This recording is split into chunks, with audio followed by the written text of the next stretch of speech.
आशीर्वाद के स्वरूप, जिनके प्रसाद के स्वरूप आप सब यहाँ पर उपस्थित हैं और हम भी उपस्थित हैं। यह सत्संग है, यह कोई प्रवचन नहीं, यह रामचंद्र जी की, राम जी की गाथा है, कथा है। और इस कथा के लिए बाबा खीरेश्वर महादेव जी को बारंबार प्रणाम है। बोलिए श्री खीरेश्वर महादेव जी की जय हो। बोलिए मैया खीरेश्वरी देवी जी की जय हो। जयकारा लगाते समय ऐसी मान्यता है कि जिस व्यक्ति का हाथ जितनी ऊंचाई तक जाता है उसको उतनी ही उन्नति प्राप्त होगी। बोलिए श्री खीरेश्वर महादेव जी की जय हो। सर्वप्रथम महादेव जी की कृपा हुई कि हम लोग राम कथा में उपस्थित हुए हैं। और एक बार की बात है कि राम कथा के सब प्रेमी इस कलयुग में राम कथा की महिमा के बारे में बात करें तो कलयुग में राम नाम ही एक आधार है। और राम नाम एक ऐसा आधार है जो सर्व सुलभ है, सहज है और कभी भी इनके नाम का जाप किया जा सकता है। हमारी आवाज जहां तक पहुंच रही है उन सभी लोगों से अनुग्रह है कि वह सब इस राम कथा के अमृत स्थान पे आए और राम कथा जिसके ऊपर भगवान की कृपा होती है उन्हीं को राम कथा मिलती है। एक संत ने महादेव जी से पूछा कि हे प्रभु, कोई भक्त जो आपको बहुत प्रिय होता है तो आप उसको सोना दे देते हैं, धन दे देते हैं, जमीन दे देते हैं, संपत्ति, शक्ति, सब कुछ प्रदान करते हैं, लेकिन जो सबसे अति प्रिय आपका अगर भक्त है उसको आप क्या देते हैं? आप तो अपने छोटे छोटे भक्तों को भी सब धन संपत्ति प्रदान कर देते हैं। तो अंतर क्या है? जो सबसे बड़ा भक्त है उसको क्या देते हैं? तो महादेव जी कहे कि मेरी भक्ति का जो सबसे पुण्य प्रताप फल है वह राम भक्ति, जिसके ऊपर हम बहुत प्रसन्न होते हैं, उनको हम राम जी की भक्ति दे देते हैं। और राम जी भी यह कहे हैं कि मेरी भक्ति पाने का और कोई साधन नहीं है, एक ही साधन है कि बिना शंकर जी के मोहर के मेरी भक्ति मिलती ही नहीं। जब तक शिव जी की कृपा नहीं होगी तब तक मेरी भक्ति हमको किसी को प्राप्त नहीं होगी। तो एक बार की बात है कि माघ मेले का आयोजन था, माघ का समय था, सारे संत महात्मा प्रयाग गए हुए थे स्नान कर, और वहां पे एक से बढ़कर एक संत स्थापित हुए। आज तो संतों का पांडाल बहुत ही मायामय, महिमामय होता है, लेकिन पहले संतों का ज्ञान बहुत मायामय होता, उनका ज्ञान बहुत अविरल होता। तो लोग कहीं नहीं मिलते थे, वह माघ के मेले में मिल जाते थे, प्रयाग के में स्नान में मिल जाते थे। तो ऋषि मुनि सब बड़े बड़े संतों की चरण वंदना के लिए वहां जाते थे कि वहां पे जरूर सत्संग होगा और हमारे प्रश्नों का उत्तर मिलेगा। तो भरद्वाज जी वहां पे त्रिवेणी के किनारे बैठे थे और याज्ञवल्क्य ऋषि को देखे और देखते ही चरणों को पकड़ लिया। याज्ञवल्क्य जी कहे कि हे भरद्वाज, तुम तो स्वयं महर्षि हो, मेरे चरण क्यों पकड़े? तो भरद्वाज जी ने कहा कि महाराज, पहले आप मेरे घर चलिए, बैठ जाओ भैया, और मेरे आश्रम में चलेंगे तब हम कुछ बात बताएंगे। तो उनको अपने आश्रम में ले गए। अगर कोई किसी को अपने आश्रम, किसी को अपने घर ले जा रहा है तो उसके प्रति बहुत प्रेम होगा या उससे कुछ स्वार्थ हो, और हो सकता है दोनों हो। तो भरद्वाज जी उनको ले गए, उनके चरणों को धुले और उसका अमृत पान किया और कहा, हे महाराज, बहुत बड़ी बात हम नहीं कहेंगे, लेकिन एक प्रश्न मेरे मन में है। और प्रश्न क्या है? नाथ एक संशय बड़ मोरे, बड़ा भारी संदेह है। अगर हम उस संदेह को सबसे बताएंगे तो लोग मेरा मजाक उड़ाएंगे, हंसी उड़ाएंगे। वह संदेह हम सबसे बता भी नहीं सकते, लेकिन आपसे छुपा भी नहीं सकते। कोई सुनेगा तो मेरे ऊपर बड़ा हंसेगा। करगत वेद तत्व सब तोरे, आपसे इसलिए कह रहे हैं क्योंकि आपसे जो प्रश्न पूछेंगे उसका उत्तर हमें मिल जाएगा। याज्ञवल्क्य जी ने कहा कि भरद्वाज ऋषि बताइए क्या प्रश्न। कहत सो मोहि लागत भय लाजा, जो न कहूं बड़ होई अकाजा। कुछ कुछ बात हमारे मन में कहने में बड़ी शर्म लगती है कि पूछे तो कैसे पूछे, और न पूछे तो पेट में घूमता रहेगा, सोने नहीं देगा, खाने नहीं देगा, और पूछे तो कैसे पूछे। जैसे कोई बहुत पढ़ा लिखा आदमी हो और उसको भाग देना ना आता हो, 10 में 2 का भाग ना है, तो वो किसी से कैसे पूछे। लोग कहेंगे इतना पढ़ा लिखा है और इतना साधारण प्रश्न नहीं जानता है, तो बड़ा संशय है और पूछना जरूरी है। इसलिए पूछ रहे हैं कि हे प्रभु, संत कहाई अस नीति प्रभु, श्रुति पुराण मुनि गाओ, होई न विमल विवेक और गुरसन किए दुराओ। गुरु के से कोई चीज छिपाते नहीं, इसलिए पूछ रहे हैं। याज्ञवल्क्य जी ने कहा कि पूछिए और परेशान न होइए। तब भरद्वाज जी पूछ रहे हैं कि हे प्रभु, चारों ओर जहां जाते हैं वहीं सुनते हैं राम राम राम राम राम। हम खुद भी राम राम लेते हैं, आप भी राम राम लेते हैं, शंकर जी के बारे में सुने वह भी राम राम लेते हैं। ये राम है कौन है राम? हमको यह जानना है कि ये राम है कौन। तो बाकी साधु सन्यासी भी मन में तो सबके ये बात थी, लेकिन कोई पूछे तो कैसे पूछे। आज भरद्वाज जी ने पूछ दिया कि राम कौन है। क्या ये वही राम है जिनका जाप शिव जी करते हैं और जो दशरथ जी के पुत्र हैं, दोनों अलग अलग हैं या एक ही है? अगर दशरथ जी के पुत्र ही परम ब्रह्म है तो उनके अंदर इतना क्रोध क्यों आ गया कि उनकी स्त्री का जब रावण ने हरण किया तो वो मार दिए उसको। और अगर यह दूसरे राम है तो क्यों सब लोग उनकी पूजा करते हैं? याज्ञवल्क्य जी बड़े मुस्कुराए और कहे, हे भरद्वाज, तुम बहुत चतुर। ऐसा नहीं है कि तुमको पता नहीं है, पता तुमको सब है, लेकिन मेरे मुंह से सुनना चाहते हो और सभी को सुनाना चाहते हो। आवाज जा रही पीछे के लिए जा रही? नहीं जनरेटर चला रहे हैं। वो हटाना होगा तो दुर्गा जी के पास पहुंचेंगे, लेकिन राम जी के पास जब पहुंचेंगे तो कुछ मांगने की इच्छा नहीं रहती। बस एक ही इच्छा आ जाती है मन में कि हे भगवान, अपनी सेवा भक्ति दिए रहो कि तुम्हारी सेवा भक्ति करने लायक हम बने रहे हमेशा। तो राम जी की कथा ही ऐसी है, इसलिए जो तुमने पूछा है उसके बारे में हमको बताने में भी बड़ा अच्छा लगेगा। कहां सो मति अनुहारी अब उमासम दो संवाद। जैसे तुमने आज प्रश्न किया है, इसी तरह से देवी पार्वती ने भी कभी शंकर जी से प्रश्न किया, और शंकर जी ने जो पार्वती जी को जो कथा सुनाया था वही कथा हम तुमको सुनाएंगे। क्योंकि भगवान शंकर जैसा वक्ता और देवी पार्वती जैसा श्रोता संसार में न कोई हुआ है और न कोई होगा, इसलिए हम तुमको वह कथा सुनाएंगे, वह संवाद सुनाएंगे। कहां सो मति अनुहारी।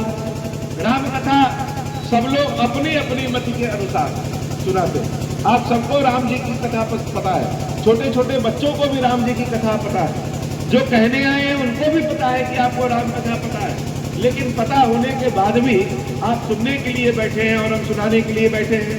क्यों? क्योंकि राम कथा सब लोग कहां सो मति अनुहारी, अपनी अपनी मति अपनी अपनी बुद्धि के अनुसार सुनाते हैं। इसलिए हम तुमको बता रहे हैं कि क्या हुआ था। तो एक बार की बात है, एक बार त्रेता जुग माही, शंभु गए कुंभज सिपाही। एक बार की बात है कि शिव जी अगस्त ऋषि के पास गए।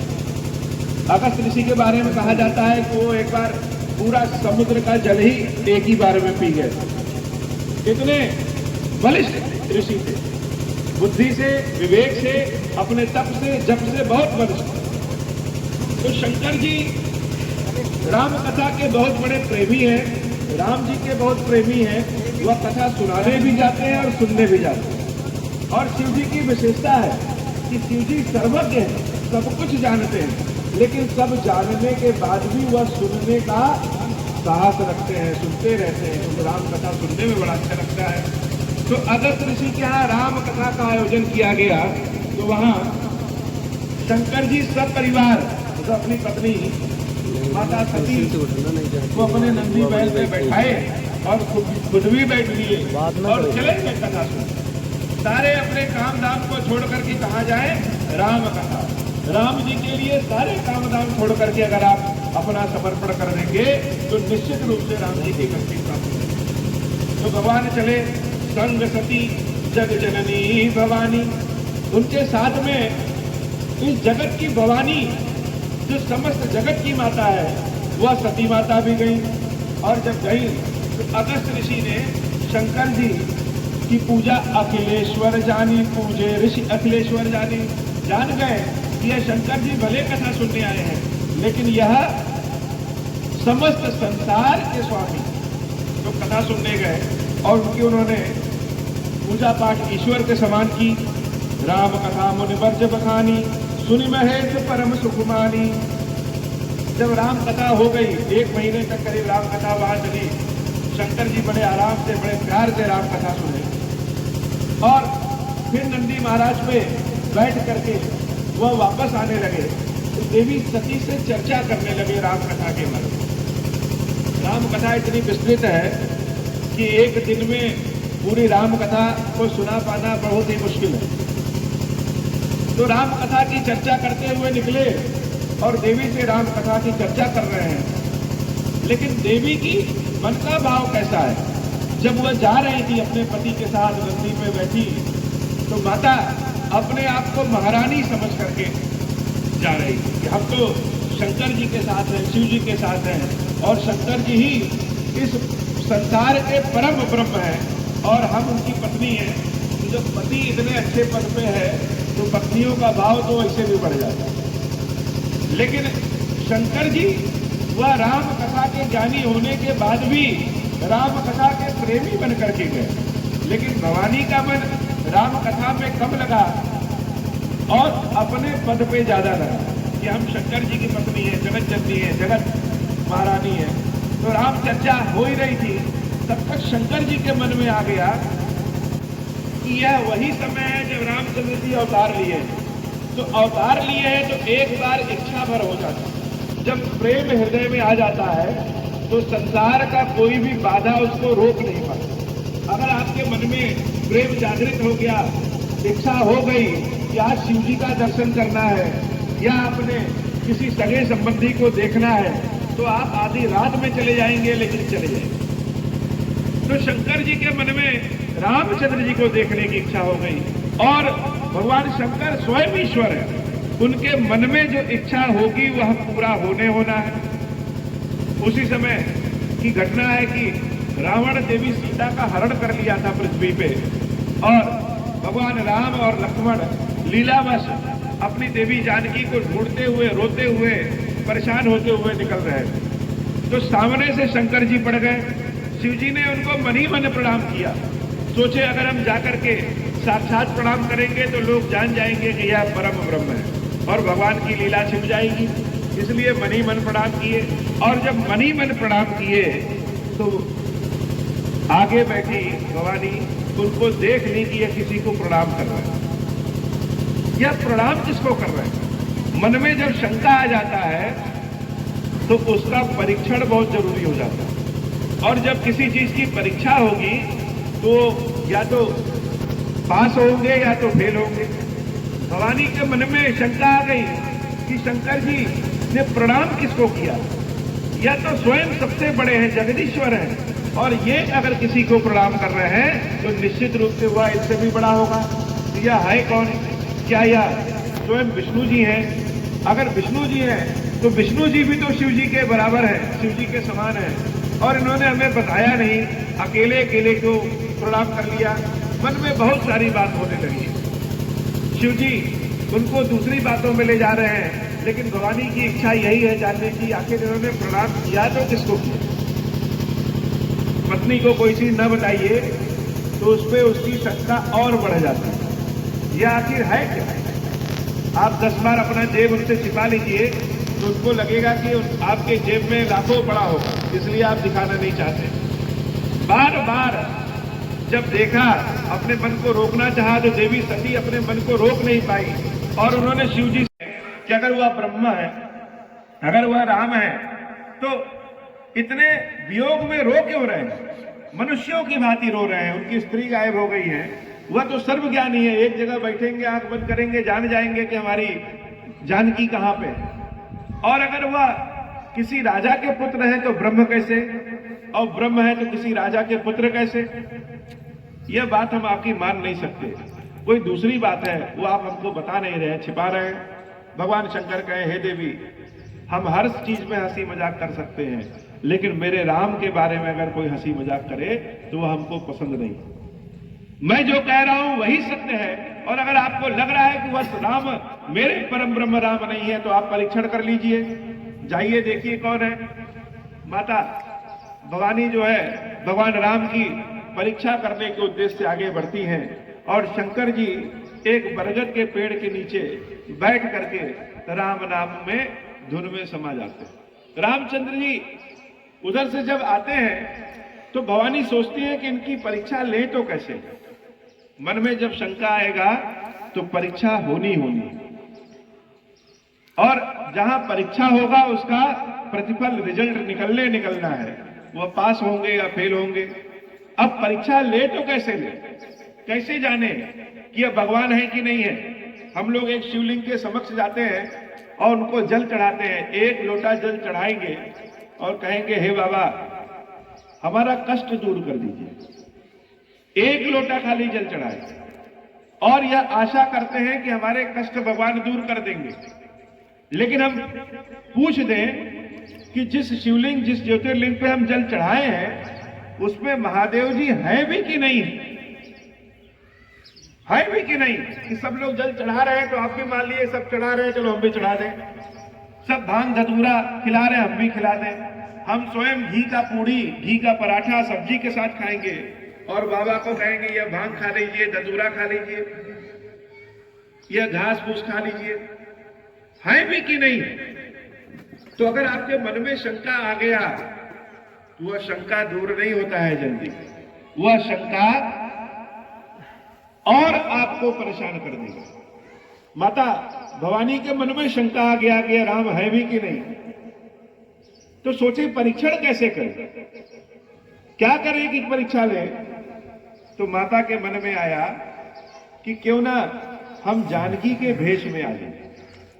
जब भगवान से आप दूर होंगे, भगवान पे शंका करेंगे, तो बुद्धि आपकी विपरीत हो जाएगी। और भगवान को जब कुछ फल देना होता है तो ऐसा नहीं है कि त्रिशूल लेकर के मारने आएंगे, वो बुद्धि आपको घुमा देंगे और बुद्धि आपको कहीं से कहीं लेके चली जाएगी। और भगवान को जब आपको देना होगा तो बुद्धि ऐसी बना देंगे कि आप अच्छे रास्ते पे चले जाएंगे।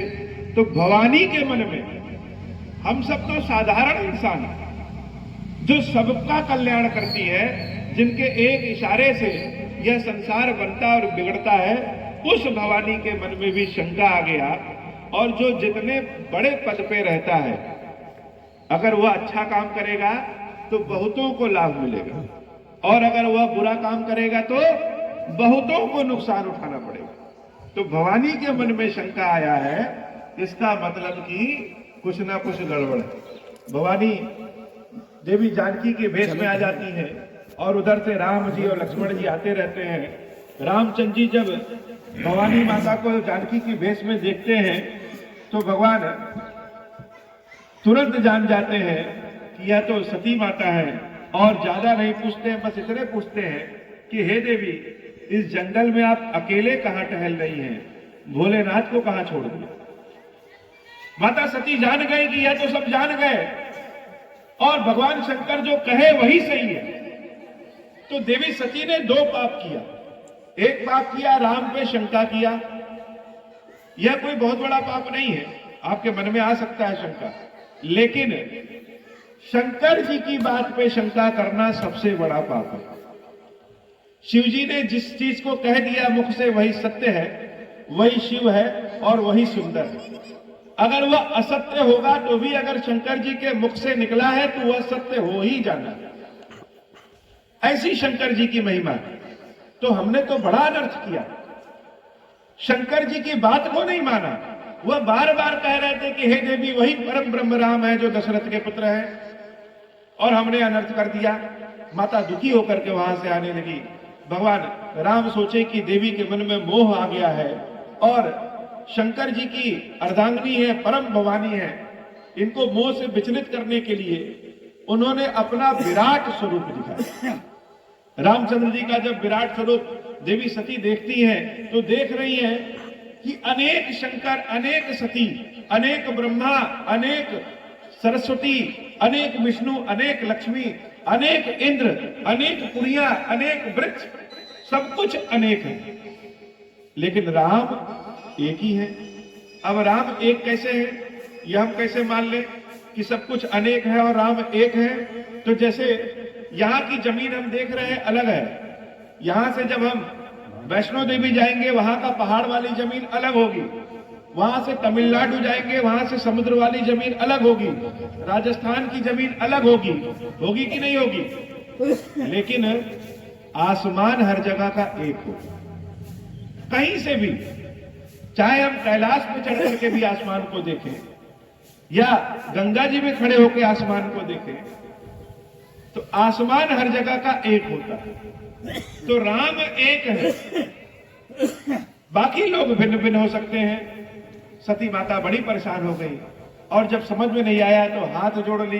हाथ जोड़ करके जब आंख को बंद की तो देख रही हैं कि जहां शंकर जी बैठे हैं वो वहां पहुंच गई।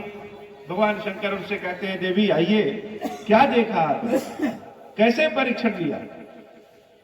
तो सती माता संकोचवश, जैसे हमारा पैर अगर फिसलता है तो हम थोड़ी दूर तक फिसलते जाते हैं, एक गलती अगर हम करेंगे, उस गलती को छुपाने के लिए हम दूसरी गलती करें, उसको छुपाने के लिए हम तीसरी गलती करें। तो माता सती ने कहा, हे प्रभु, हमने कोई परीक्षण नहीं किया, आपने कह दिया हम मान लिए। हम भी गए, रामचंद्र जी मिले और उनको प्रणाम करके चले आए, बस इतने की। अब आप कह दिए तो उसको हम कैसे मान लें? जो कह रहे हैं आप वही सत्य है। भगवान शंकर तो सर्वज्ञानी है, वो जान गए कि सती हमसे छिपा रही है।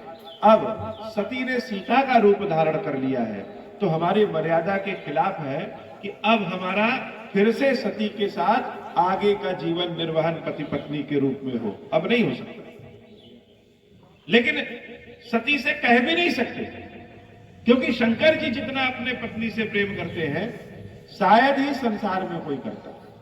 शंकर जी का एक नाम है प्रेम शंकर, शंकर जी का एक नाम है ज्ञान शंकर। वह ज्ञानी भी हैं, और जब प्रेमी होते हैं तो उनसे बड़ा कोई प्रेमी नहीं, और जब वह भक्ति में होते हैं तो उनसे बड़ा कोई भक्त नहीं। शंकर जी जान गए कि यह देवी हमसे झूठ बोल रही है, फिर से अपने नंदी पे बैठाया और आगे बढ़ गई। मन में सोच लिया कि अब सती का त्याग कर देना चाहिए, पति पत्नी के रिश्ते के रूप में सती का त्याग। मन में जब ऐसा संकल्प हुआ, आकाशवाणी हो गई कि हे महेश, तुम धन्य हो, सती जैसी स्त्री को राम भक्ति के लिए तुम त्याग रहे हो, तुम्हारे समान कोई धन्य नहीं। माता सती ने जब आकाशवाणी सुना तो विचलित हो गई, हे प्रभु, आपने मेरा त्याग कर दिया क्या?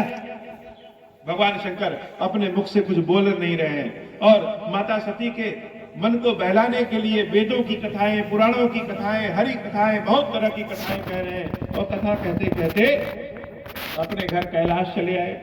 कैलाश जब आए तो भगवान शंकर जब बहुत दुखित होते हैं तो राम के ध्यान में बैठ जाते हैं, और बहुत सुखी होते हैं तो राम के ध्यान में बैठ जाते हैं। शंकर जी अपने सहज स्वरूप ध्यान वाली स्थिति में आ गए और लगभग 12,000 वर्षों तक ध्यान में रहे। माता सती के मन में बहुत क्षोभ उत्पन्न हुआ, बहुत क्षोभ उत्पन्न हुआ माता सती के मन में कि हमने बहुत अनर्थ काम कर दिया, अब शंकर जी कभी हमारे ऊपर प्रसन्न नहीं हो। तो जो शरीर शंकर के काम न आए, जो मन शंकर के काम न आए, ऐसे शरीर, ऐसे मन को रखने का कोई फायदा नहीं। तो इस शरीर का त्याग कर दें और फिर से शरीर धारण करें और फिर से शरीर शंकर जी की पत्नी बने। तो अब शरीर का त्याग करें तो कैसे? मरना इतना आसान तो है नहीं, अपने शरीर का त्याग कैसे करें? मन में क्रोध भी है। क्रोध किसके ऊपर है? अपने ऊपर। उसी समय भगवान शंकर का ध्यान पूर्ण हुआ और जब वह जगे तो सती माता दौड़ करके उनके यहां पहुंची और उनके वाम भाग में बैठने की इच्छा प्रदर्शित किया। शंकर जी ने देवी सती को अपने सन्मुख बैठाया। क्यों?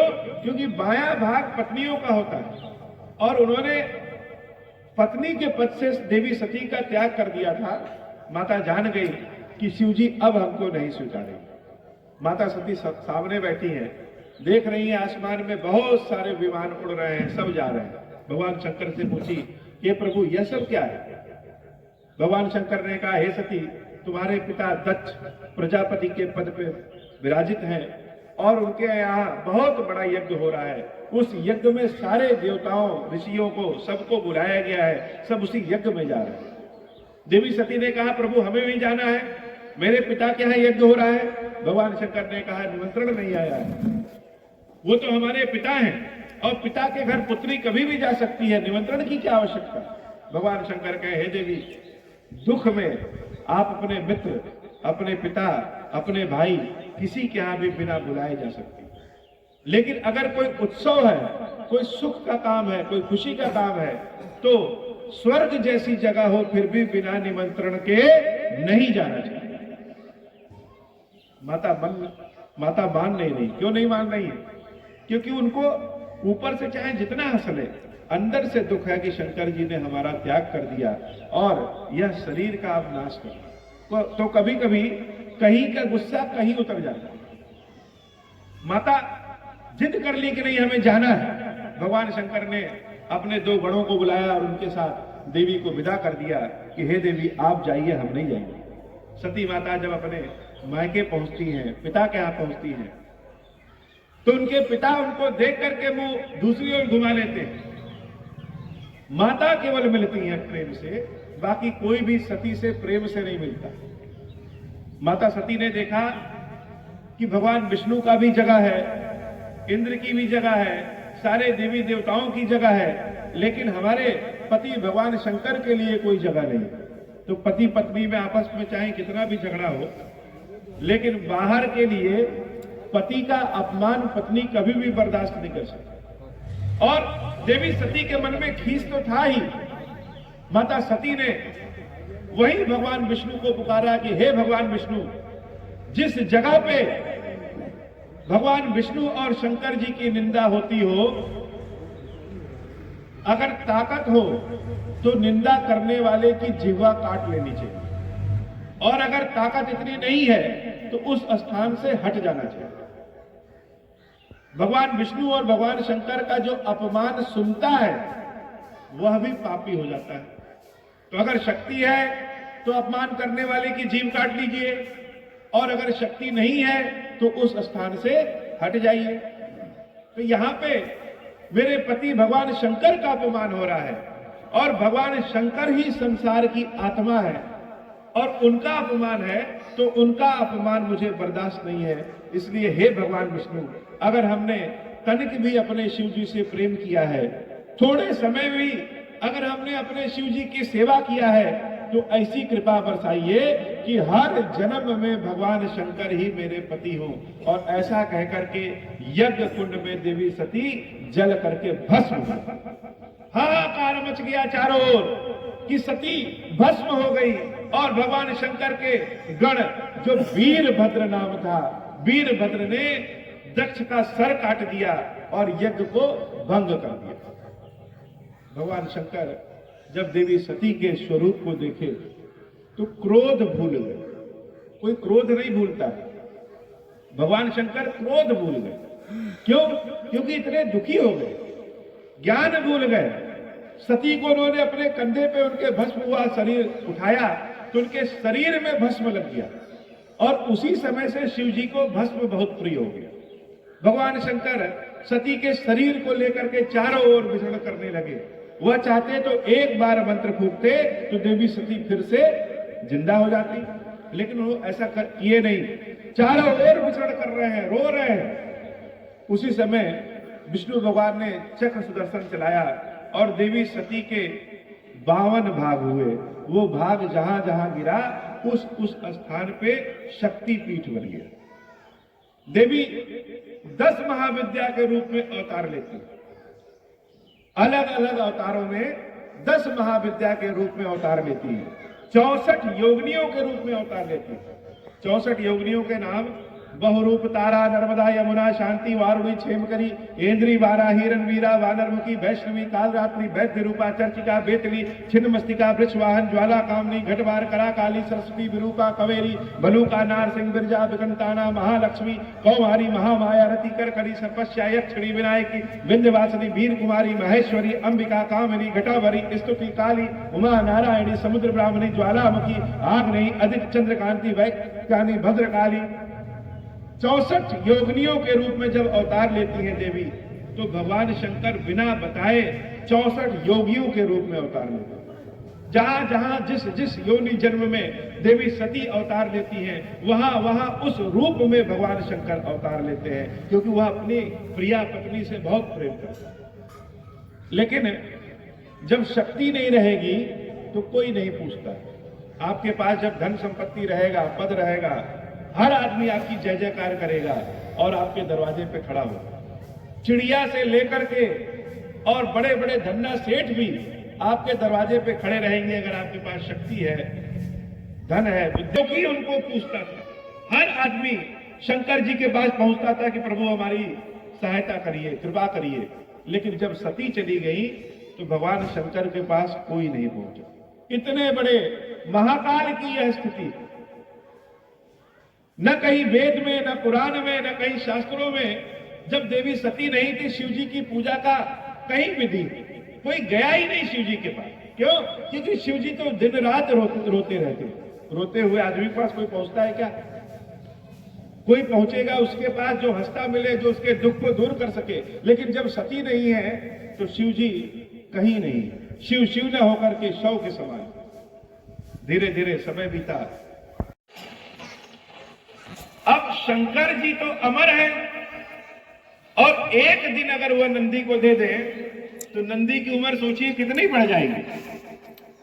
यमराज भी गणना करने लगे कि नंदी की उम्र कितनी होगी, तो गणना नहीं कर पाए, पैर पकड़ के वापस लौट गए।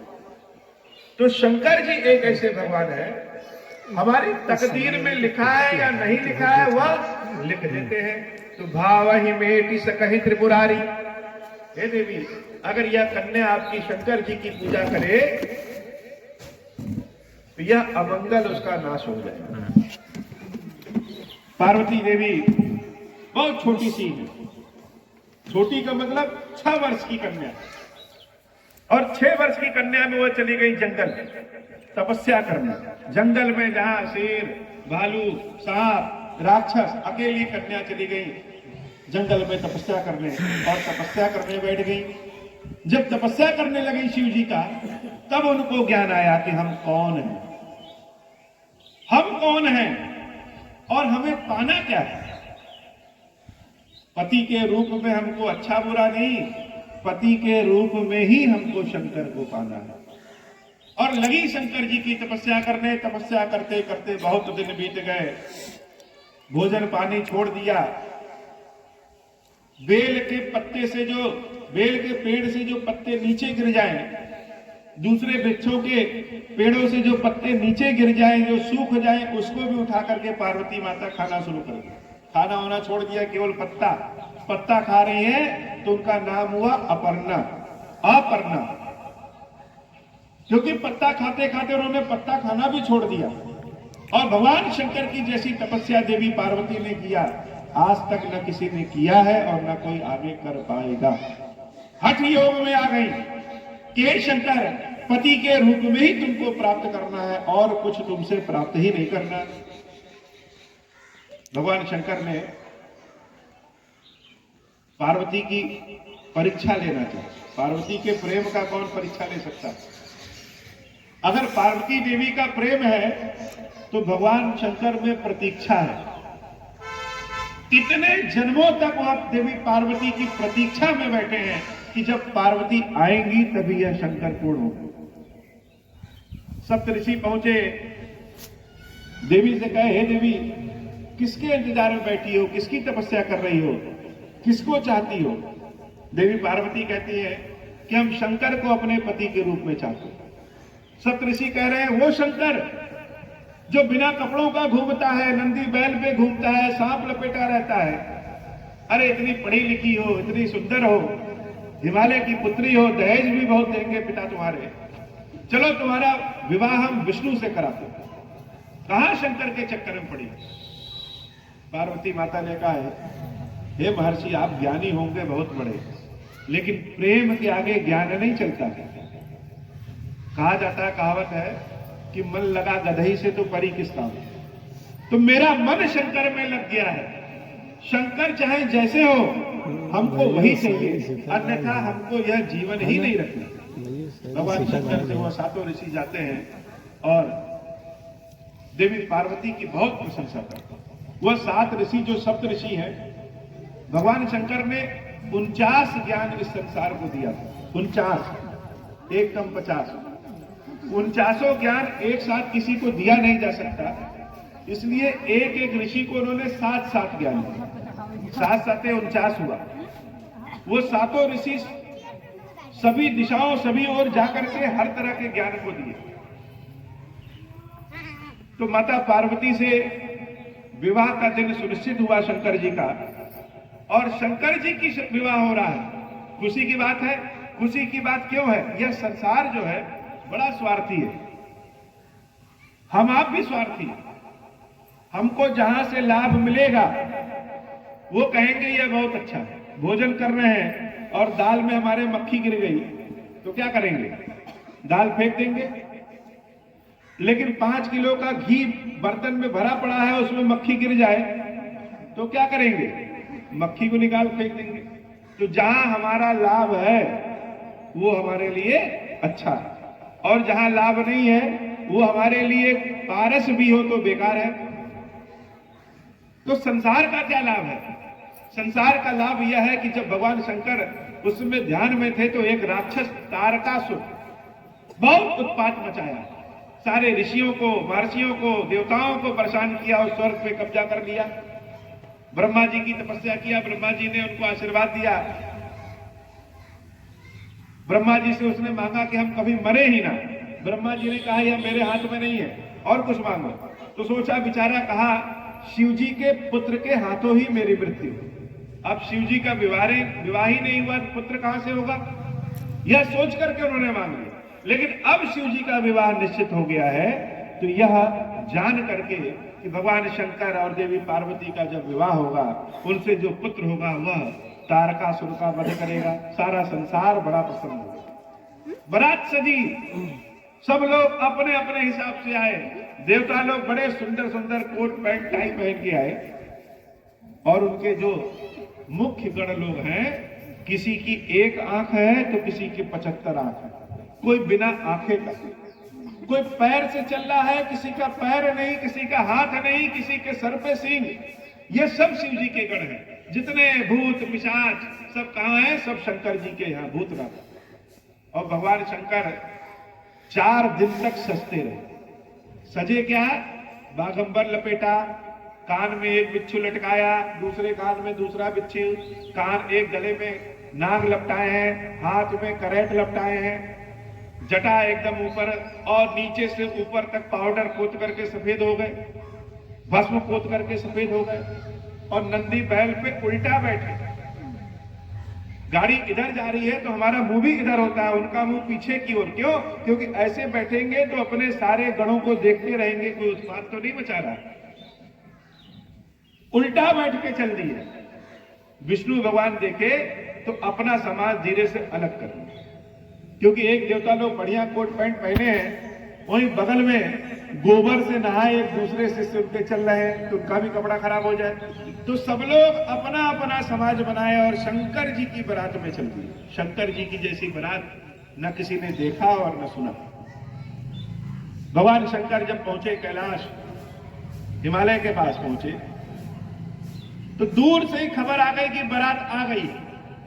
सारे बच्चे दौड़ करके पहुंचे शंकर जी को देखने की बारात आ गई है। और जब वहां जाके देख रहे हैं तो भूत पिशाच दिख रहे हैं। सब दौड़ करके भाग गए, अपने घर में सुनाए कि बाहर कोई ना निकलो, बाहर तो सब राक्षस घूम रहे। आगे विष्णु जी और देवताओं जी की सेना को कर दिया गया कि लोग भाग न जाए बारात को देख करके। तो माता मैना शंकर जी अपने दामाद का परछावन करने के लिए आरती के स्थाल लेकर के बाहर खड़ी हैं और विष्णु जी दिख गए। तो हुआ कि यही शंकर जी हैं। तो नहीं, ये शंकर जी नहीं, ये तो विष्णु जी। तो दामाद हमारा कहाँ है? फिर अचानक देवराज इंद्र दिख गए, कहे ये शंकर है। पता चला कि नहीं, ये तो इंद्र है, ये भी शंकर नहीं है। फिर एक बड़ा सुंदर दिखा, ये कुबेर है, ये भी शंकर नहीं। शंकर कहाँ है? गणों के बीच में से जब शंकर जी निकलते हैं और अपना रूप दिखाते हैं तो मैना उनके रूप को देख करके वही बेहोश हो जाती है। लोग उनके मुंह पे पानी छींटते हैं। उन्होंने शंकर जी को बहुत भला बुरा कहा कि मेरी पुत्री इतनी सुंदर और इतना तपस्या किया, तुम्हारे जैसे काले कलूटे जिसका ना कपड़ा है ना कुछ है, इसके लिए तुम पढ़े लिखे नहीं हो। मेरी पुत्री इतना जानती है, मैं तुमसे विवाह अपनी पुत्री का नहीं कर सकती।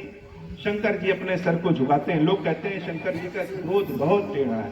शंकर जी तो क्रोधे नहीं करते, और अगर किसी पे नाराज हो जाए तो उसका जीवन बन जाता है। जैसे माता पिता अगर अपने बच्चों को पीट दें तो उनका जीवन बन जाता है, वैसे शंकर जी अगर किसी पे नाराज हो जाए तो समझ लीजिए उनके कई जन्म बन जाएंगे। भगवान शंकर अपने सर को झुकाए और शमियाना में जाकर के बैठ गए।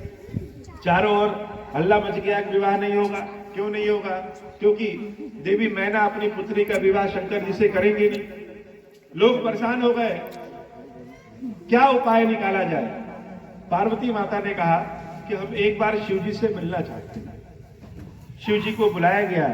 शिव जी आए और शिव जी से देवी पार्वती ने हाथ जोड़ करके प्रार्थना किया कि हे नाथ, इतने जन्म तक हमने आपका इंतजार किया, इतने जन्म लिए, इतनी परीक्षा लिए, तब आपको प्राप्त करने का समय आया और आप भी तो मेरे इंतजार में बैठे, मेरे प्रतीक्षा में बैठे हैं। तो आज यह रूप क्यों? आपका रूप तो त्रिदेवों में सबसे सुंदर कर्पूर गौरव है, जो कपूर के समान सुंदर धवल हो। आप ऐसे हैं और ऐसा रूप बना करके क्यों आए? भगवान शंकर की आंख से आंसू गिर रहा है और कह रहे, हे देवी, मैं बताना चाहता हूं कि जब तुम हमारे जीवन में नहीं रही तो हमारा क्या हाल हुआ। जिस शंकर को सब लोग पूजते थे, उस शंकर का क्या हाल हुआ पार्वती तुम्हारे बिना? जिस हाल में हम इतने सदियों से तुम्हारी प्रतीक्षा कर रहे हैं, उस रूप को बिना दिखाए तुमसे कैसे रहे? तुमको भी तो पता होना चाहिए कि तुम्हारा शंकर तुम्हारे इंतजार में कैसा था और कैसा हो गया। माता पार्वती के भी आंखों में आंसू हो गई और भगवान शंकर के चरणों को उन्होंने पकड़ लिया, विनती किया कि हे प्रभु, अपने सुंदर स्वरूप में आइए। हम आपके प्रेम को जानते हैं, आप हमारे प्रेम को जानते हैं। संसार हम लोग का प्रेम सुन और समझ सकता है, अनुभव नहीं कर सकता। इसलिए आप अपने सुंदर स्वरूप में आइए।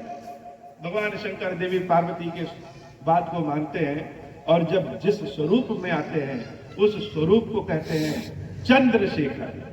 इतने सुंदर स्वरूप कि भगवान विष्णु भी शर्मा जाएं।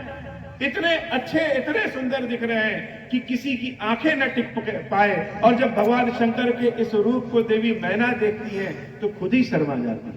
बहुत गलती हो गई। जो सोने का कटोरा है उसको तो हम पीतल में नहीं समझे। यह शिव जी सर्वज्ञ हैं और हमने इनका इतना अपमान किया। पार्वती से उन्होंने पूछा कि हम शिव जी को मनाएं कैसे? देवी ने कहा, हे माता, नाराज ही कहा है कि उनको मनाना है।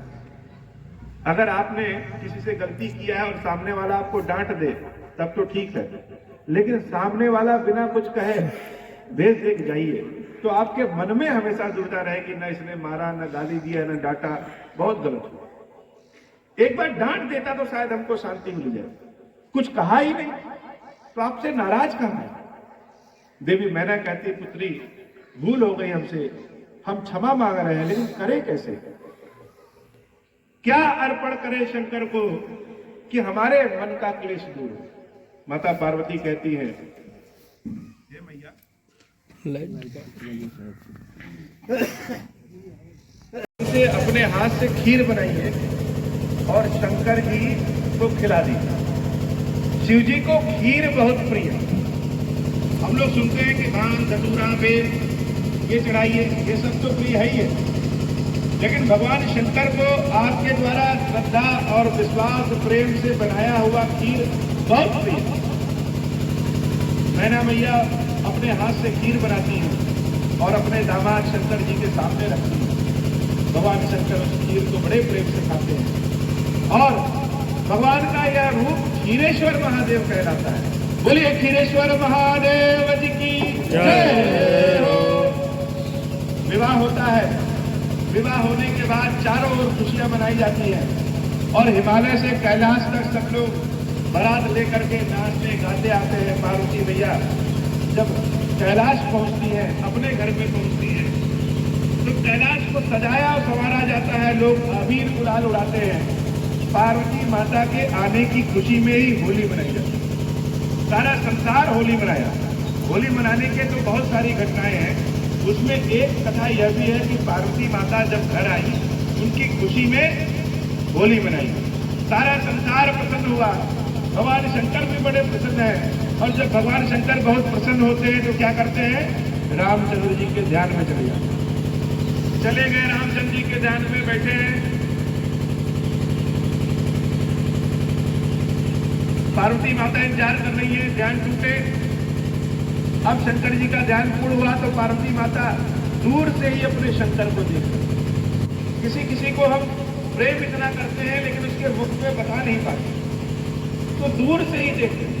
हम अपने बच्चों का मुंह कभी कभी बड़े ध्यान से देखते हैं, कितने अच्छे लग रहे हैं, तो दूर से देख रही है। और जब देखा शिव जी का ध्यान पूर्ण हुआ तो दौड़ करके आती हैं और जब आती हैं तो शंकर जी उनको अपने बाएं भाग में स्थान देते हैं।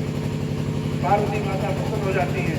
उनको पिछले जन्म की घटना याद आ गई कि जब हम सती के रूप में आए थे तो शंकर जी अपने बाएं भाग में बैठने से मना कर दिए और सामने बैठाया है, इस बार वाम भाग में बैठाए हैं। पार्वती माता जान गई कि शंकर जी प्रसन्न कैसे होते हैं, तो शंकर जी को प्रसन्न करने का सबसे बड़ा उपाय है राम राम राम राम राम। ओम नमः शिवाय आप 1000 बार कहिए और राम राम आप 10 बार कह दीजिए। राम राम से वो ज्यादा प्रसन्न होते। पार्वती मैया कहें कि हे प्रभु, राम जी की कथा सुनाई। अब तो शंकर जी बड़े प्रसन्न हो गए। राम जी की कथा सुनाना है, सुनाने वाले को भी आनंद और सुनने वाले को भी आनंद।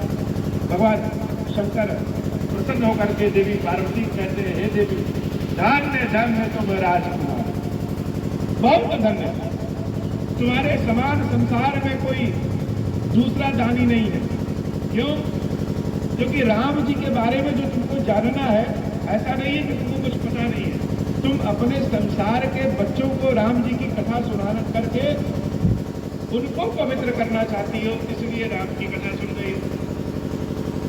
तो राम की कथा हम सुनाएंगे और भगवान शंकर अपने मुख से रामचंद्र जी की कथा सुनाएंगे। तो कथा तो बहुत, लेकिन उसमें से कुछ कथा कि भगवान राम का जन्म क्यों होता है, शिव जी सुनाना शुरू करते हैं। बोलिए सियावर रामचंद्र जी की जय हो। एक बार की बात है कि महाराज मनु और देवी शत्रुपा राजकाज करते करते करते करते जब बहुत समय बीत गया तो मनु जी महाराज के मन में आया कि अरे, हम तो सारा जीवन बिता लिए, लेकिन जिसने यह संसार बनाया, जिसने हमको बनाया, उसके बारे में तो ध्यान ही नहीं, कभी नाम ही नहीं लिया। हम लोग को भी जब कभी मन करता है कि चलो रामेश्वरम दर्शन करने जाएं, तो सोचते नहीं अगले साल चलेंगे, तो अगले साल चलेंगे, तो अगले साल चलेंगे। राम कथा कहलवाना है तो अगली बार जाएंगे और जीवन बीत जाता है। और जब जीवन बीत जाएगा तो पता चला कि सांस के पेशेंट हो गए, नाम जाप कर ही नहीं पा। तो मनु जी महाराज के मन में आया कि हमने तो सारा काम कर लिया और भगवान को तो पूजा ही नहीं, तो अपना राजपाट अपने बच्चों को सौंप देते हैं और भगवान की खोज में निकल जाते हैं। हम सबको भी अपने जीवन में एक समय ऐसा आता है कि अपने काम को, अपने घर गृहस्थी को, अपने बहू, अपने बच्चों को सौंप देना, यह उनकी जिम्मेदारी है। हम मन में मोह लिए रहते हैं, 90 वर्ष की अवस्था, 100 वर्ष की अवस्था हो जाएगी, लेकिन हम चिंता करते हैं कि हमारे नाती पोते ठीक रहे। यह चिंता, यह मोह माया छोड़िए।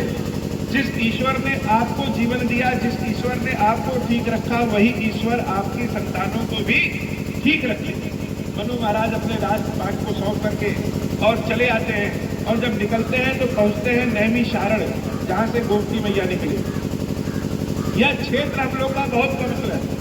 बाराबंकी का क्षेत्र एक और नैमिषारण है, जो सबसे प्राचीन तीर्थ हुआ है, और एक और अवध है। बाराबंकी जैसी जगह तो दूसरी पूरे संसार में हमको दिखती ही नहीं।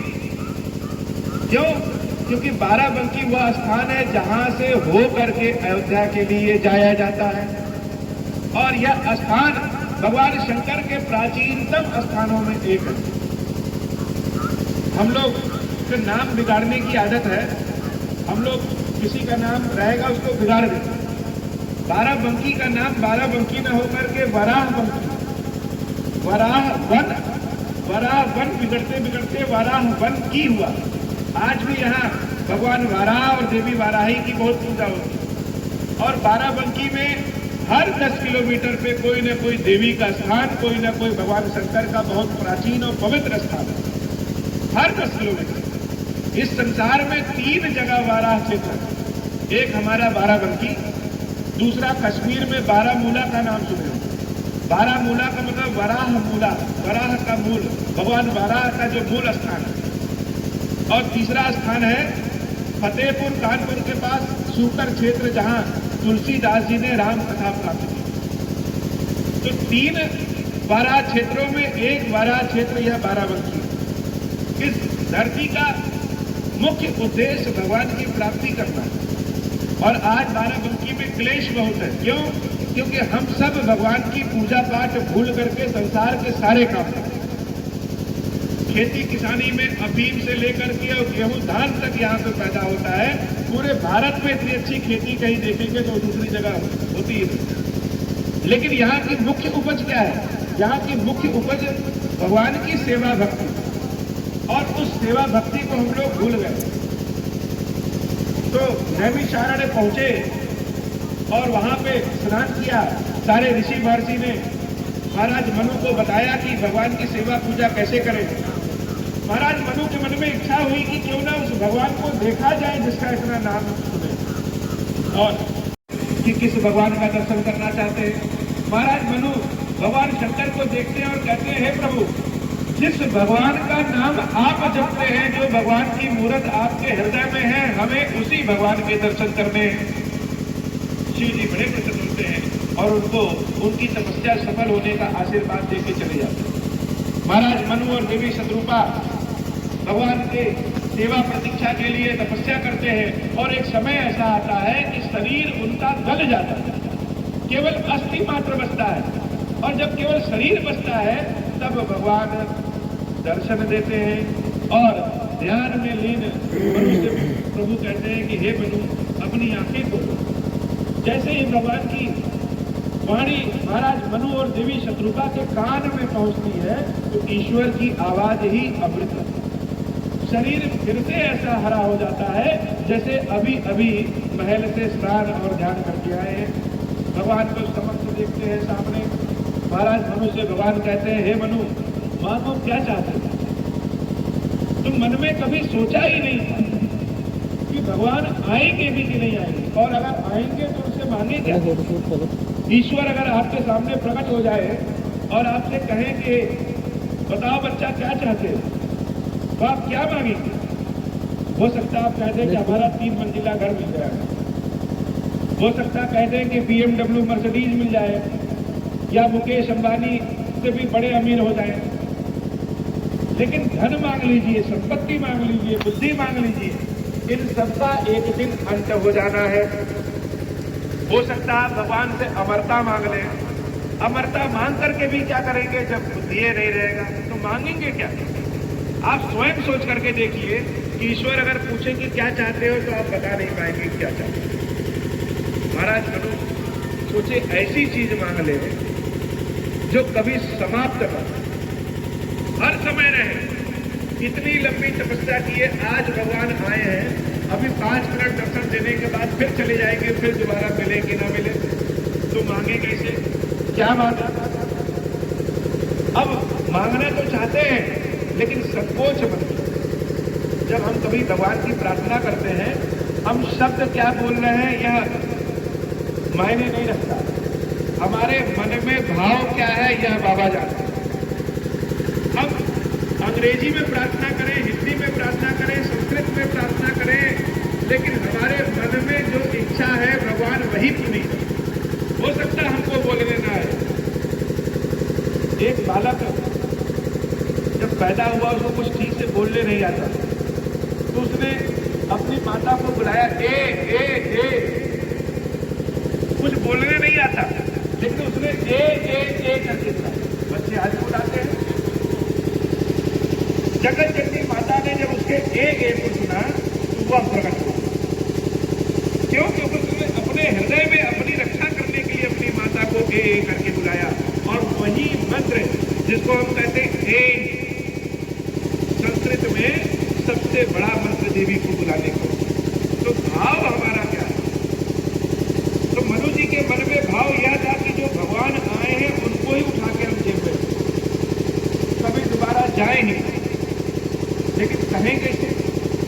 तो उन्होंने धीरे से संकोच करते हुए कहा, हे प्रभु, आपके समान पुत्र चाहिए। तो भगवान तो जान रहे हैं कि यह क्या चाह रहे हैं। मनु जी महाराज ने कहा, मेरे समान, अब हम अपने समान कहां ढूंढने जाए? हम अपनी तो गारंटी ले सकते हैं, दूसरे की कहां से? तो चलो मैं ही तुम्हारा पुत्र बन करके आ जाऊंगा। अब मनु महाराज यही तो चाहते ही थे कि हे भगवान, आप मेरे पुत्र बन करके आ जाइए। भगवान देवी शत्रुपा की ओर घूमते हैं और कहते हैं, हे देवी, आपकी क्या इच्छा? देवी मुस्कुराते हुए कहती है कि हे प्रभु, हमारी ये जो पति है यह बहुत चतुर है। अब इन्होंने आपको अपने पुत्र के रूप में मांग लिया, तो उससे बड़ा क्या है? तो हम हर जन्म में इनकी पत्नी हो जाएं और आप हमारे गर्भ से प्रकट कर। भगवान मुस्कुराए और भगवान ने कहा कि ठीक है माता। भगवान ने माता का संबोधन किया और कहा कि ठीक है, जो आप कह रहे हैं वह आपको। लेकिन शत्रुपा अम्बा ने कहा, हे प्रभु, लेकिन एक मेरी शर्त है, एक मांग और है कि जब आप मेरे पुत्र होकर के आइए तो हम यह कभी भूले ना कि आप ईश्वर हैं। सदैव यह ध्यान रहे कि आप मेरे पुत्र भले हैं लेकिन आप ही भगवान हैं। भगवान मुस्कुराते हैं और कहते हैं, ठीक है, जो आपकी इच्छा है वही होगा। महाराज मनु कहते हैं, हे प्रभु, एक बात और है, मेरी भी एक इच्छा और है, वो भी पूरी कर दीजिए। तो कहे, क्या है? तो हे प्रभु, जब आप मेरे पुत्र होकर के आइए तो हमें कभी यह याद ही न रहे कि आप भगवान हैं। हम आपको अपने पुत्र के ही रूप में माने। कोई कितनों कहे कि आप भगवान हैं, आप भगवान हैं, नहीं, मेरे मन में आ जाएगा कि आप भगवान हैं, तो आपको पीटने का मन करेगा तो पीट नहीं पाएंगे। इसलिए कभी हमको याद ही न रहे कि आप भगवान हैं। लोग कितनों कहें कि हम पुत्र के मोह में पड़ गए हैं, लेकिन हम सदैव आपको पुत्र माने। और जिस दिन आप हमारी आंखों के सामने से ओझल हो जाएं, उस दिन ही हमारी मृत्यु होती है। भगवान प्रसन्न होते हैं और आशीर्वाद दे करके चले जाते हैं। कुछ समय बीतने के बाद इस पृथ्वी पे रावण का जन्म होता है और रावण में बहुत पाप होता है। कथा तो बहुत बड़ी है कि रावण का जन्म क्यों होता है, लेकिन एक दिन की राम कथा में हम लोग सब बात नहीं कर सकते। और राम कथा का एक अंश भी अगर हमारे कान में चला जाए तो अमृत है। तो रावण ने बहुत पाप किया और पाप से जब पृथ्वी परेशान हो गई तो उसने प्रार्थना किया भगवान से और भगवान ने अवतार लेने का वरदान दिया। तो उस समय अयोध्या में राजा दशरथ थे और उसकी पत्नी देवी कौशल्या, जो कि पिछले जन्म में मनु जी महाराज और शत्रुपा था। समय बहुत बीता, दशरथ जी सुने कि अरे मेरे तो बुढ़ापा आ गया, हमारी उम्र जो है 65 साल हो गई और अभी तक मेरे कोई पुत्र नहीं। तो हमने अपने पिता का दिया हुआ राज्य का भोग किया, लेकिन हमारे बाद हमारी प्रजा की रक्षा कौन करेगा? हमारा राज्य कौन चलाएगा, इसलिए हमको पुत्र चाहिए। तो अब पुत्र बुढ़ापे में हो तो कैसे हो? तो गए अपने गुरुदेव वशिष्ठ के। हर व्यक्ति को अपना एक कोई ना कोई गुरु जरूर बनाना चाहिए। अगर आप गुरु के समक्ष पहुंचे हैं तो आधी समस्या आपकी वैसे ही समाप्त हो जाए।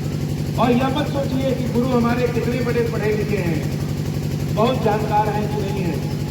गुरु जिसको आपने बना दिया, भगवान उसको उतनी जानकारी आपके लिए देगी। अगर गुरु ने झूठा आशीर्वाद भी दे दिया कि जाओ कल्याण हो, तो भगवान कृष्ण का ऐसा आशीर्वाद है कि कल्याण हो जाता है। तो हे प्रभु कैसे करें, हमारे तो कोई पुत्र नहीं है। महाराज वशिष्ठ के पास गए और महाराज वशिष्ठ से अपने सारी बातें बताई। महाराज वशिष्ठ ध्यान लगाते हैं, नित्य दुख सुख सब गुरु ही सुनायो। महाराज वशिष्ठ ध्यान लगाते हैं और कहते हैं, हे महाराज परेशान न होइए, आपके एक नहीं 4 पुत्र होंगे। 4 पुत्र सुनकर के दशरथ जी बड़े प्रसन्न होते हैं और कहते हैं, महाराज पुत्र होंगे तो वह पुत्र हमारे होंगे कैसे? अगर संतान हो और बहुत गुण वाली हो जाए तो और अच्छी बात। गुरुदेव वशिष्ठ कहते हैं, त्रिभुवन विदित भगत भयहार, तुम्हारी संतान जो होगी वह ऐसी होगी जिसको सारा संसार तीनों लोक जानेगा और भगत भयहारी, अपने भक्तों के कष्ट का हरण करने वाली होगी। महाराज वशिष्ठ की बात को सुनकर के दशरथ जी बड़े प्रसन्न होते हैं और अयोध्या वापस लौट आते हैं। समय बीतता है और एक दिन वशिष्ठ जी दशरथ जी क्या पहुंचते हैं और कहते हैं, अब आपके पुत्र होने का समय आ गया है, इसलिए एक पुत्र कामेष्टि यज्ञ करें। पुत्र कामेष्टि यज्ञ अर्थात पुत्र की कामना के लिए जो यज्ञ करें वह पुत्र कामेष्टि यज्ञ है। पुत्र कामेष्टि यज्ञ के बारे में न किसी ने पहले सुना था न देखा था। बहुत बड़े यज्ञ का आयोजन हुआ, बहुत सारी सामग्रियां आई और यज्ञ कराएगा कौन? यज्ञ कराया भगवान शंकर के भक्त श्रृंगी ऋषि। श्रृंगी ऋषि आए और श्रृंगी ऋषि का नाम ही ऐसा है कि शिव जी का आज भी जब अभिषेक करते हैं तो जिस जलधारा जिस बर्तन से गिरती है उसको कहते हैं श्रृंगी। भगवान शंकर की ऐसी महिमा ही है कि भगवान शंकर के भक्त अगर कहीं आपको रास्ते में मिल जाए तो भक्त की याद बाद में आती है, शिव जी का ध्यान पहले आ जाता है। आप रास्ते में चल रहे हैं और कहीं एक बेलपत्र गिरा मिल जाए तो आपको बेलपत्र बाद में और शंकर जी पहले याद आ जाए। कहीं नाग देवता मिल जाए तो आप पहले शिव जी को याद करें। तो भगवान शंकर की ऐसी कृपा है कि उनके पास जितना होता है उससे दुगना अपने भक्तों को देते हैं। तो श्रृंगी ऋषि आए और पुत्र कामेष्टि यज्ञ शुरू हुआ। आचार्य है श्रृंगी ऋषि, यज्ञ का आयोजन करने वाले यजमान है दशरथ जी और देख रेख में वशिष्ठ जी की हो रही है। जब यज्ञ शुरू हुआ बहुत भीड़ मची है, अपने तरह का अनूठा यज्ञ है, लोग देखने के लिए आए हैं कि महाराज दशरथ यज्ञ करा रहे हैं। यज्ञ शुरू हुआ, बहुत दिनों के यज्ञ शुरू हुआ। जो वशिष्ठ कछु हृदय विचारा, उसी समय लोग देख रहे हैं कि यज्ञ कुंड से एक बहुत ही दिव्य पुरुष प्रकट हुआ, लाल रंग का दिव्य पुरुष, उसके बगल में एक दिव्य स्त्री प्रकट हुई। यज्ञ कुंड से लोग खड़े होकर के उनकी दिव्यता को देख करके हाथ जोड़ लिए, यह कौन प्रकट हो गया। और जब प्रकट हुए तो उन्होंने वशिष्ठ जी से कहा, हे वशिष्ठ, जो वशिष्ठ कछु हृदय विचारा, जो तुमने अपने हृदय में विचार किया है, सकल काजुगा सिद्ध तुम्हारा, वह सारे कार्य तुम्हारे सिद्ध होंगे। अब यज्ञ कराने वाले श्रृंगी ऋषि हैं और यजमान जो पैसा रुपया खर्च किया है, जो बैठा है वह दशरथ जी है और जो देवता प्रकट हुए हैं वह देवता कह रहे हैं कि हे वशिष्ठ, तुम्हारे हृदय में विचारा हुआ सारा कार्य सफल होगा। कार्य तो सफल यजमान के हृदय का विचारा होना चाहिए, तो वशिष्ठ जी के हृदय का विचारा कार्य क्यों सफल होगा? क्यों? क्योंकि दशरथ जी महाराज गृहस्थ थे और उनकी इच्छा पुत्र की, पुत्र कामना की इच्छा है, लेकिन वशिष्ठ जी की इच्छा भगवान के अवतरण की है। भगवान के अवतरण के लिए वशिष्ठ जी के हृदय में जो जो विचार था, सकल काजुबा सिद्ध तुम्हारा, वह सारे कार्य तुम्हारे सिद्ध होंगे। तो जैसा जैसा वशिष्ठ जी ने सोचा था भगवान राम का स्वरूप वैसे वैसे ही है। और जो यज्ञ कुंड से जो देवता प्रकट हुए, अग्नि के रूप में जो देवता प्रकट हुए, वह देवता ही क्षीरेश्वर महादेव कहलाए। बोलो क्षीरेश्वर महादेव जी की जय हो, क्षीरेश्वरी मैया जी की जय हो। क्यों? क्योंकि अपने हाथ में वह खीर लेकर के प्रकट। एक इतना बड़ा कलश था, स्वर्ण कलश, उसमें खीर रखी हुई थी। कलश को हम लोग अपने नवरात्र में स्थापित करते हैं, तो कलश होता क्या है? कोई मिट्टी का पात्र या वैसे ही। तो कलश का मतलब होता है क से काली, ल से लक्ष्मी और श से शारदा। जहां पे महाकाली, महालक्ष्मी, महाशारदा का वास है, वही कलश है। उस कलश में खीर लेकर के भगवान प्रकट होते हैं, अग्नि स्वरूप में भगवान प्रकट होते हैं। भगवान शंकर के इस दिव्य स्वरूप को लोग जब देखते हैं तो देखते ही रह जाते हैं। भगवान शंकर ही इस कण कण में विद्यमान है। हर जगह जितना स्वरूप स्त्री स्वरूप में दिख रहा है, सब देवी का स्वरूप है, और जितना पुरुष स्वरूप दिख रहा है, सब भगवान शंकर का स्वरूप है।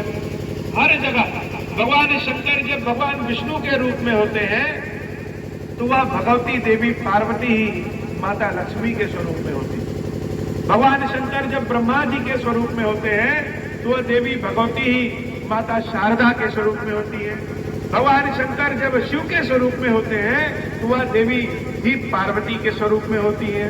भगवान शंकर जब देवराज इंद्र के स्वरूप में होते हैं तो वह देवी ही शची के स्वरूप में होती है। और भगवान शंकर जब अग्नि के स्वरूप में होते हैं तो वह देवी ही स्वाहा के स्वरूप में होती है। तो हम लोग यज्ञ हवन करते समय स्वाहा स्वाहा स्वाहा कहते हैं। वह स्वाहा है कौन? वह स्वाहा ही देवताओं को भोजन कराने वाली उनकी अम्बा, उनकी माता है। ईश्वर दो स्वरूप में भोजन करते हैं। पहला अग्नि के स्वरूप में, हम जब अग्नि में स्वाहा कहते हैं, ओम श्री गणेशाय नमः स्वाहा, तो यह जो अम्बा है, जो स्वाहा अम्बा है, हमारे द्वारा दिए गए चीज को शुद्ध करके, ठीक करके, बना करके अपने पुत्र गणेश जी को खिलाती है। जैसे हमारे घर सब्जी आती है तो हमारी माताएं वह सब्जी को क्या करती है, पहले बनाती है फिर भोजन कराती है। ऐसे नहीं कच्चा कच्चा देती है। तो हम जो चीज अग्नि में स्वाहा करके समर्पित करते हैं, जिसका नाम लेकर के समर्पित करते हैं, स्वाहा मैया ही उस देवता को वह चीज भोजन कराती है, स्वाहा अम्बा। तो भगवान भोजन किससे करते हैं, देवता भोजन किससे करते हैं? वह अग्नि से भोजन करते हैं। अथवा जो भगवान का भक्त है उसके मुख से भोजन करते हैं। जैसे प्रसाद जब वितरण होगा तो सबको कहा जाता है कि प्रसाद खाइए। क्यों खाइए? क्योंकि यहाँ पे जितने लोग राम कथा सुनने वाले हैं, राम कथा के माध्यम से कान से हृदय में भगवान सबके यहाँ पहुंचे हैं। और जब आप प्रसाद खाएंगे तो वह प्रसाद भगवान को भी मिल जाएगा। तो दो स्वरूप में भगवान भोजन करते हैं, पहला अपने भक्तों के मुख से और अग्नि के मुख से। तो स्वाहा मैया के साथ जब शंकर जी प्रकट होते हैं क्षीरेश्वर महादेव के रूप में, तो उन्होंने कहा, हे वशिष्ठ, जो कछु हृदय विचारा सकल काज हुआ आज तुम्हारे सारे कार्य सफल होंगे।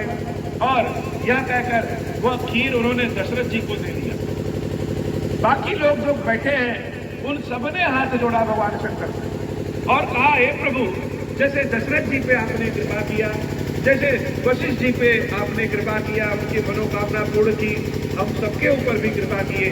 हम सब लोग तो आपके बारे में जानते नहीं थे। यह तो वशिष्ठ जी और श्रृंगी ऋषि और दशरथ जी वह माध्यम है जिसके माध्यम से हम सब जान पाए। तो हमारे ऊपर भी कृपा करिए। भगवान शंकर ने वरदान दिया कि जो कोई भी जिस भी किसी विधि से हमारी सेवा पूजा करेगा उसको भोग और मोक्ष दोनों प्राप्त होगा। तो शंकर जी मन कामेश्वर है, मन की कामना को पूरा करने वाले हैं। और कलयुग में वही शंकर जी, वही क्षीरेश्वर महादेव आज चौपला के पास जो प्राण प्रतिष्ठित है, ज्योतिर्लिंग के रूप में स्थापित है, वही क्षीरेश्वर महादेव स्थापित है। और कलयुग में न ज्ञान है न तप है, कोई ज्ञानवान नहीं है कलयुग में। हम आपके सामने दो मंत्र पढ़ेंगे, उन दोनों मंत्रों में आप बताइएगा कि सुन करके किस मंत्र को याद कर लिया आपने। सुर देवी प्रक्षामि कुंजिका स्तोत्रमतम एन मंत्र प्रभावेण चंडी जापा शुभो भवे न कौचम नारग्लासोत्रम कीलकम न राष्ट्रकम न सूक्तम नापि ध्यानम चरण असो न चवार्चनम कुंजिका पाठ मात्रेण दुर्गा पाठ फलम लभेत अति गुहतरम देवी देवनामपि दुर्लभम गोपनीयम प्रत्येन सोयो निरु पार्वती मारणम मोहनम वशम स्तंभनो चाटनादिकम पाठ मात्रेण संसिद्धेति कुंजिका स्तोत्रमतम ओम ऐं ह्रीं क्लीं चामुंडाय विच्चै ओम ग्लौं हूं क्लीं जूं स ज्वालय ज्वालय ज्वल ज्वल प्रज्वल प्रज्वल ऐं ह्रीं क्लीं चामुंडाय विच्चै ज्वल हं शं लं छं फट् स्वाहा इति मंत्रः नमस्ते रुद्ररूपिणी नमस्ते मदवर्धिनी नमः कैटभारिणी नमस्ते महिषासुरी नमस्ते शुभद्रै च विशुभा दुर्गात्री जागर्तनी महादेवी जपं सिद्धं कुरुष्वे हिंकारी सृष्टि रूपाय हिंकारी प्रतिपालिका श्रींकारी काम रूपिणी बीज रूपे नमस्तुते चामुंडा चंद्रघाती च जयकारी वरदानी विच्चे चावदानित्यं नमस्ते मंत्र रूपिणी धां दीं धूं दुष्टे पति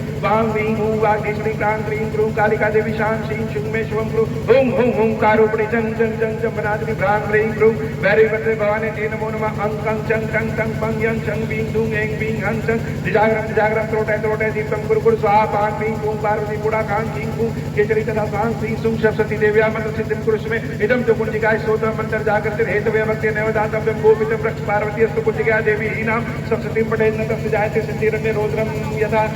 मंत्र सुन लिया सबने? अब दूसरा मंत्र सुनिए ओम श्रीम राम। दोनों मंत्रों में कौन याद है? जो याद है वो कहिए ओम श्री राम। याद है ना? कलयुग में ज्ञान नहीं है कि इतना बड़ा मंत्र सब लोग याद करें और उसका अर्थ जाने, इसलिए भगवान क्षीरेश्वर महादेव ने शॉर्टकट बताया कि कलयुग में जो कोई भी जिस भी किसी विधि से ओम श्री राम का मंत्र हमको सुनाएगा और खीर का भोग लगाएगा, हम उसकी मनोकामना पूर्ण करेंगे। बस कुछ नहीं करना। भगवान शंकर को ओम श्री राम ओम श्री राम ओम श्री राम। अब ओम श्री राम क्यों? क्योंकि राम नाम ही इस संसार में सब कुछ। ओम का मतलब भगवान शंकर, श्री का मतलब देवी भगवती पार्वती, और ये दोनों ओम श्री मिल करके किसका नाम लेते हैं? राम का नाम लेते हैं। तो शंकर और पार्वती ही मिलकर के इस संसार को राममय बनाया, इसलिए ओम श्री राम। तुलसीदास जी इसी को लिखते हैं मंगल भवन अमंगलहारी। जो मंगल ही मंगल करता है, अमंगलों का नाश करता है। उमा सहित देवी उमा के साथ जही जपत मुरारी। शंकर जी जिसका नाम रखते हैं, तो देवी उमा क्या है? श्री। शंकर जी क्या है? ओम। और किसका नाम जपते हैं? राम नाम जपते हैं। तो ओम श्री राम यह मंत्र कलयुग के लिए। बस खीर बनाइए और शंकर जी को भोग लगाइए और ओम श्री राम का मंत्र सुनाइए, इतने में ही आपका सब हो जाए। हनुमान जी के मंदिर में जाइए तो ओम श्री राम, काली माता के मंदिर में जाइए तो ओम श्री राम, गणेश जी के मंदिर में जाइए तो ओम श्री राम, शंकर जी के मंदिर में जाइए तो ओम श्री राम, किसी से नमस्ते प्रणाम करिए तो ओम श्री राम, नहाए हो तो ओम श्री राम, न नहाए हो तो ओम श्री राम। छोटा बच्चा हो वो भी ओम श्री राम बोलेगा, कोई बहुत बुजुर्ग हो, अनपढ़ हो, न पढ़े लिखे हो, वह भी ओम श्री राम बोलेंगे। ओम श्री राम में कोई अशुद्धि हो ही नहीं। क्या राम बाण और भगवान क्षीरेश्वर महादेव ने लगाना नहीं है, उन्हीं के आशीर्वाद से भगवान क्षीरेश्वर महादेव जी द्वारा लगाने क्या है, इस अक्षत को प्रसाद स्वरूप आप लोग अभी कथा के समापन में लीजिएगा और इस अक्षत से प्रत्येक सोमवार को अपने घर में खीर बनाकर और घी का दीपक शाम को एक जलाइएगा। उसी घी के दीपक को क्षीरेश्वर महादेव मान करके उन्हीं को भोग लगा दीजिए और वो खीर खुद भी खाइएगा, बच्चों को भी खिलाइएगा। इतने करना। शंकर जी के मंदिर तक ठंडी है, जाने की भी आवश्यकता है, जाइए तो बड़ी अच्छी बात है, लेकिन जब रोज पूजा करना है तो घर में ही दीपक जलाइए घी का, और वही क्षीरेश्वर महादेव। तो उन क्षीरेश्वर महादेव ने दशरथ जी को खीर प्रदान किया और जब खीर प्रदान किया तो कहा कि इसको आप अपने अनुसार बांटिए। महाराज दशरथ उस खीर के 2 भाग कर दो।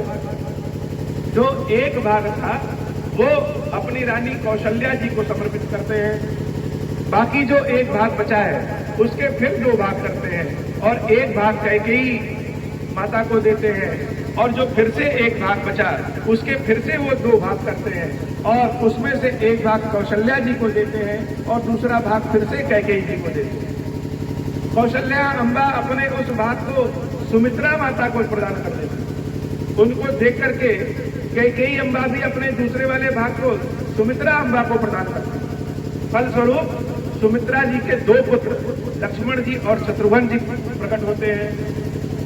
कैकेयी अम्बा के 1 पुत्र भरत जी प्रकट होते हैं और कौशल्या अम्बा के 1 पुत्र रामचंद्र जी प्रकट होते हैं। तो महाराज इस खीर का वितरण वो कर ही रहे हैं। उसी समय देखते हैं कि अचानक से एक दैव योग से लीला से एक चिड़िया आती है और वह चिड़िया उस खीर के पात्र में पंजा गड़ा देती है। क्यों? इतनी खुशबूदार स्वादिष्ट खीर है और पक्षियों को, चींटियों को सुगंध सूंघने की क्षमता हम मनुष्यों से ज्यादा होती है। वो दूर से अपने भोजन को देख लेते, तो झपट्टा मार दिया उस खीर में से और झपट्टा मार करके लेकर के चली गई। लोग देखते रह गए और चिड़िया थोड़े से खीर के भाग को लेके जब चली जाती है तो उड़ते उड़ते आसमान में बहुत दूर जाती है और सोचती है अब इस खीर को खाएं।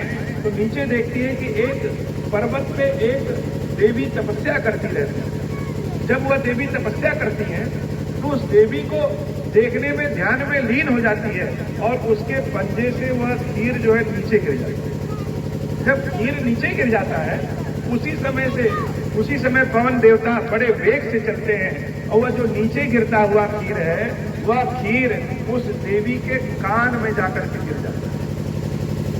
कान से वह खीर उनके मुख से होता हुआ गर्भ में पहुंचता है और उस देवी से जो पुत्र पैदा होता है उनका नाम है श्री हनुमान जी महाराज।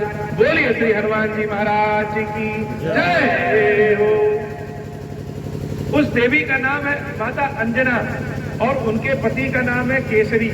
तो हनुमान जी का नाम हुआ केसरी नंदन, अंजनी सुत। कहते हैं ना पवन देवता के माध्यम से वह खीर उनके कान में गया था, इसलिए हनुमान जी पवन पुत्र कहलाए। और वह खीर किसने प्रदान किया था? क्षीरेश्वर महादेव ने, शंकर जी ने वह खीर प्रदान किया था, इसलिए हनुमान जी शंकर सुवन केसरी नंदन कहलाए। तो शंकर सुवन इसलिए कहलाए क्योंकि खीर खाए, खीर से प्रकट हुए। तो जिस खीर से राम जी प्रकट हुए हैं उसी खीर से हनुमान जी महाराज भी प्रकट। इसलिए राम और हनुमान एक दूसरे के पूरक हैं। राम के रोम रोम में ब्रह्मांड समाया है और हनुमान जी महाराज के रोम रोम में राम समाये। अब राम बड़े के हनुमान, राम जी के रोम रोम में ब्रह्मांड समाया है और वह ब्रह्मांड सहित हनुमान जी के रोम रोम में राम समाये है। तो जिस चीज से राम है उसी से हनुमान है। शंकर जी ने अपने स्वामी की सेवा के लिए स्वयं वानर रूप में अवतार ले लिया, स्वयं। और पार्वती मैया कहती है कि हे प्रभु आपने जितना अवतार लिया है आपकी शक्ति के रूप में हम रहे हैं, ये तो ब्रह्मचारी का अवतार ले लिया, हम कहाँ रह गए, हम तो छूट गए। शंकर जी कहते हैं हे देवी वानर की जो पूंछ होगी वही पार्वती, अपनी पूंछ से ही लंका हनुमान जी महाराज चलाते हैं।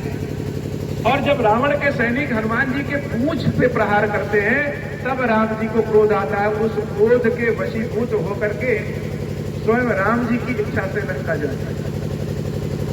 मानस में सबकी वंदना है लेकिन पार्वती माता की जहां जहां वंदना तुलसीदास जी ने लिखा है अपने हृदय को निकाल करके बाहर करता है।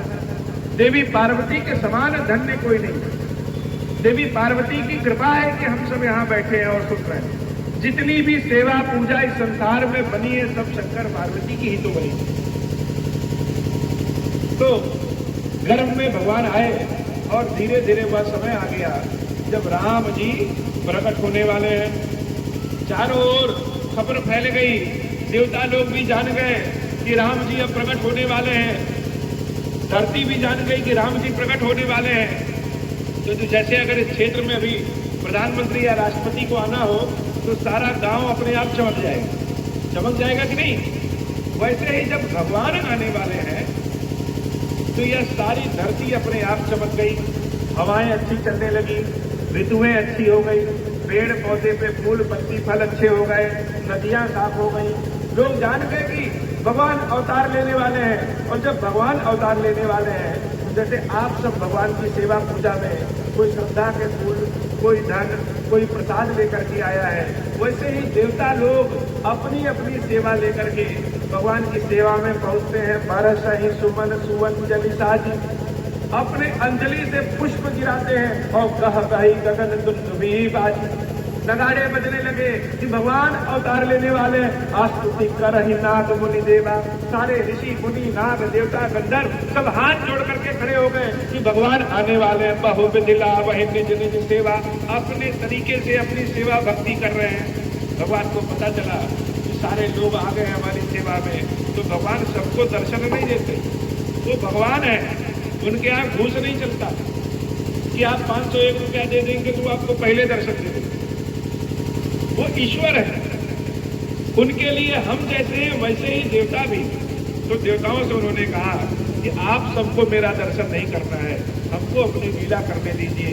सुर समूह विनती करी पहुंचे निज निज धाम, और विदा कर दिया। सारे देवता लोग अपने अपने घर को चले गए। जग निवास प्रभु प्रगटे अखिल लोक विश्राम। और जग निवास, जो जगत के कण कण में जिसका वास है, जगत जिसके लिए कण के समान है, वह जग निवास प्रभु प्रगटे अखिल लोक विश्राम। प्रकट हुआ, हमारे आपकी संतान जन्म ले। भगवान क्या है? प्रकट। प्रकट का मतलब जैसे अग्नि कहीं संसार में दिख नहीं रही है, लेकिन जब हम घी का बाती बनाते हैं, तेल का बाती बनाते हैं और माचिस जलाते हैं, तो अग्नि क्या होती है? प्रकट। तो ईश्वर भी प्रकट होता है। जग निवास प्रभु प्रगटे अखिल लोक विश्राम। और राम कौन है? जहां अखिल लोक विश्राम कर जाए वही राम। सारे ग्रह नक्षत्र घूम रहे हैं, चंद्रमा घूम रहा है, पृथ्वी घूम रही है, चांद तारे घूम रहे हैं, सूरज भी घूम रहा है, आकाशगंगा घूम रही है, सब कुछ घूम रहा है। डिस्कवरी ऑफ इंडिया देखिए, उसमें आपको वैज्ञानिक बताएंगे सब कुछ घूम रहा है, सब चलित है। तो विश्राम कहाँ है? हम दिन रात मेहनत करें, खूब धन कमाएं, तो क्या सुख मिल जाएगा? नहीं मिलेगा। जब तक हम बिस्तर पे जाकर के विश्राम रखें। दिन भर मेहनत करके हमने लाखों पैदा किया, लेकिन रात में जब कमरे में गए तो नींद ही नहीं आ रही, विश्राम मिलेगा क्या? नहीं। जहां विश्राम मिले वहीं राम।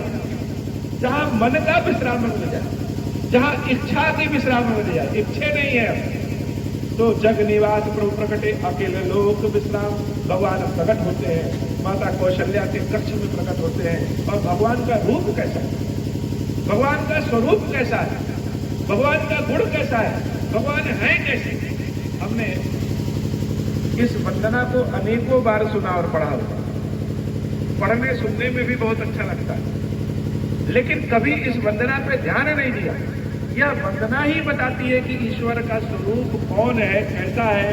तो राम जी जिस स्वरूप में प्रकट हुए, भगवान तो नरसिंह रूप में भी प्रकट हुए। खंबा फाड़ करके नाखून से हिरण्याकश्यप के पेट को चीर दिया, भगवान का वो भी गुण था। भगवान वामन रूप में भी प्रकट हुए, छोटे से ठिगने बन करके। भगवान वाराह स्वरूप में भी प्रकट हुए और भगवान राम रूप में भी प्रकट हुए। तो राम जी का स्वरूप, राम जी का चरित्र, राम जी का रूप कैसा है? भय प्रगट कृपाला। कौन प्रकट हुआ? कृपाला प्रकट हुआ।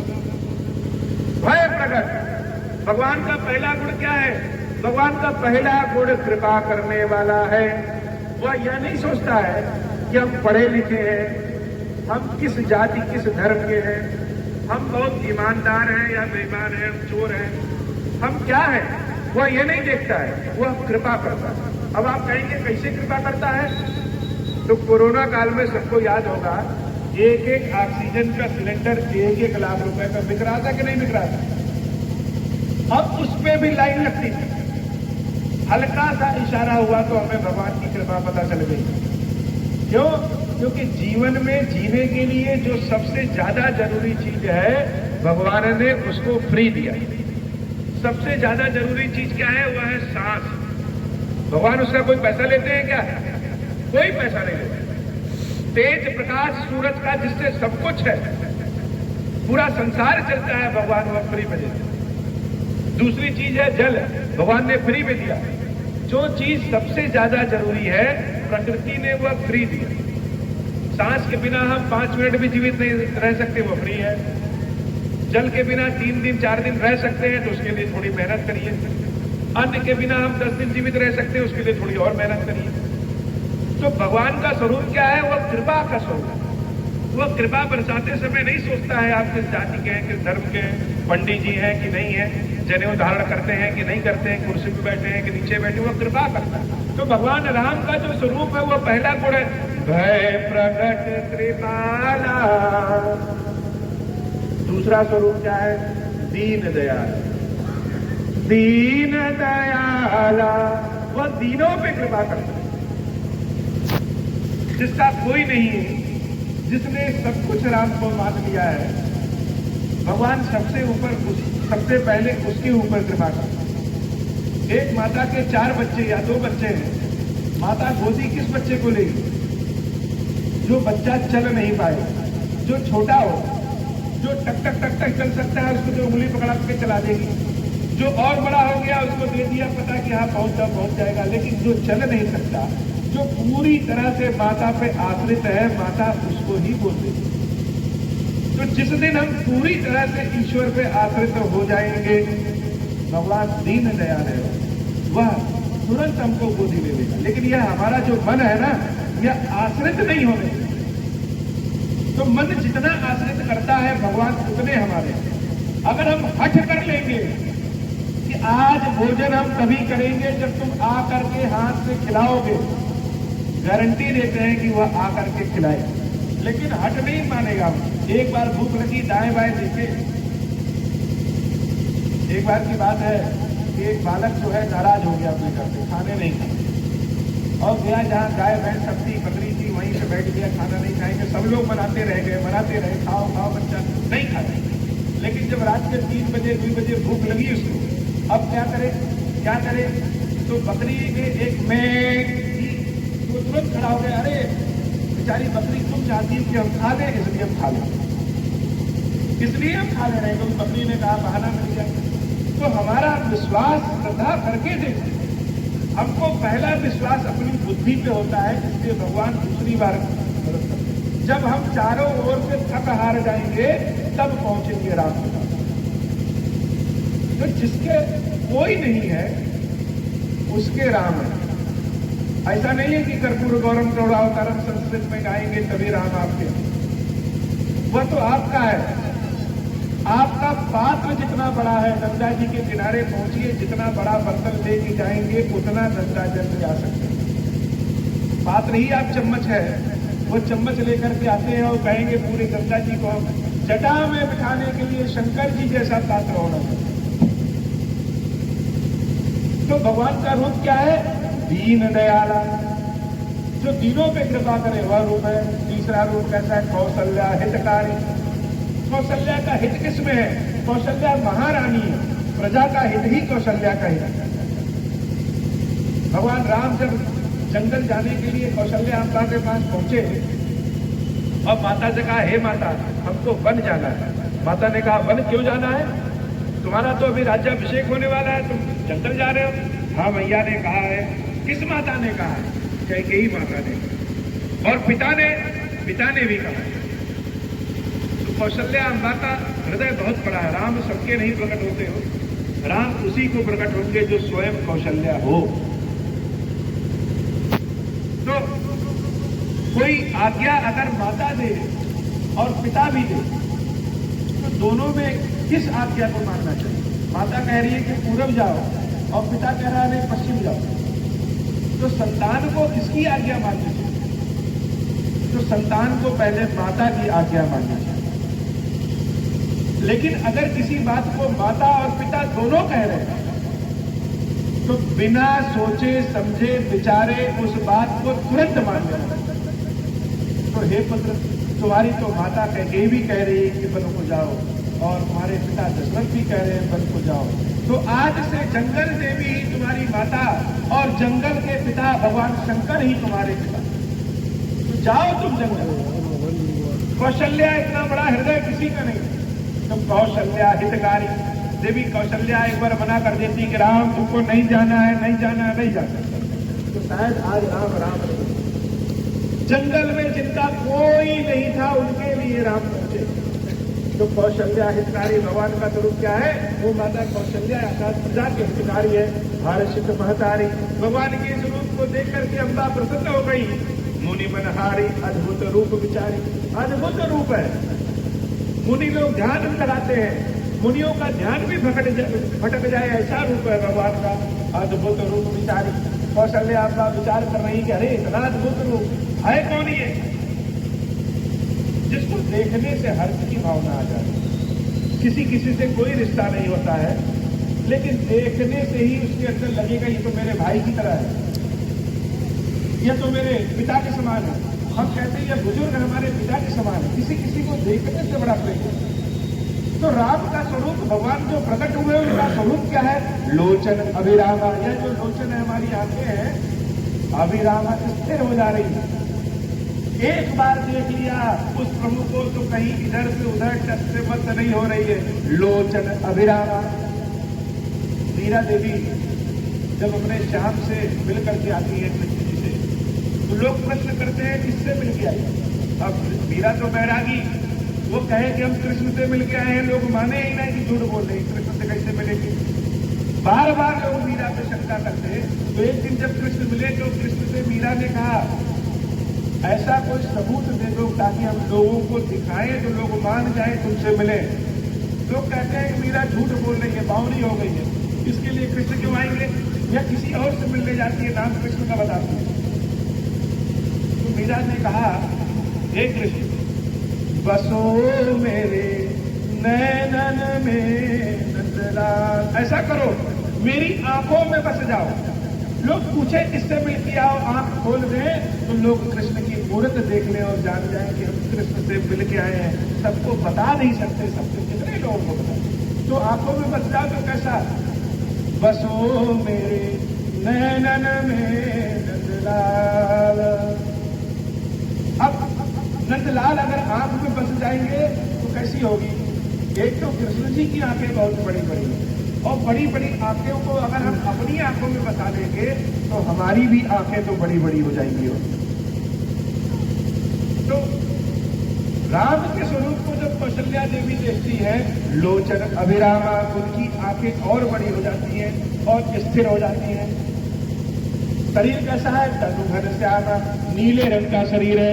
निज आयुध भुजचारी, चार भुजाओं में चतुर्भुज स्वरूप में प्रभु प्रकट हुए हैं। भूषण बनमाला, आभूषण पहने हैं सुंदर।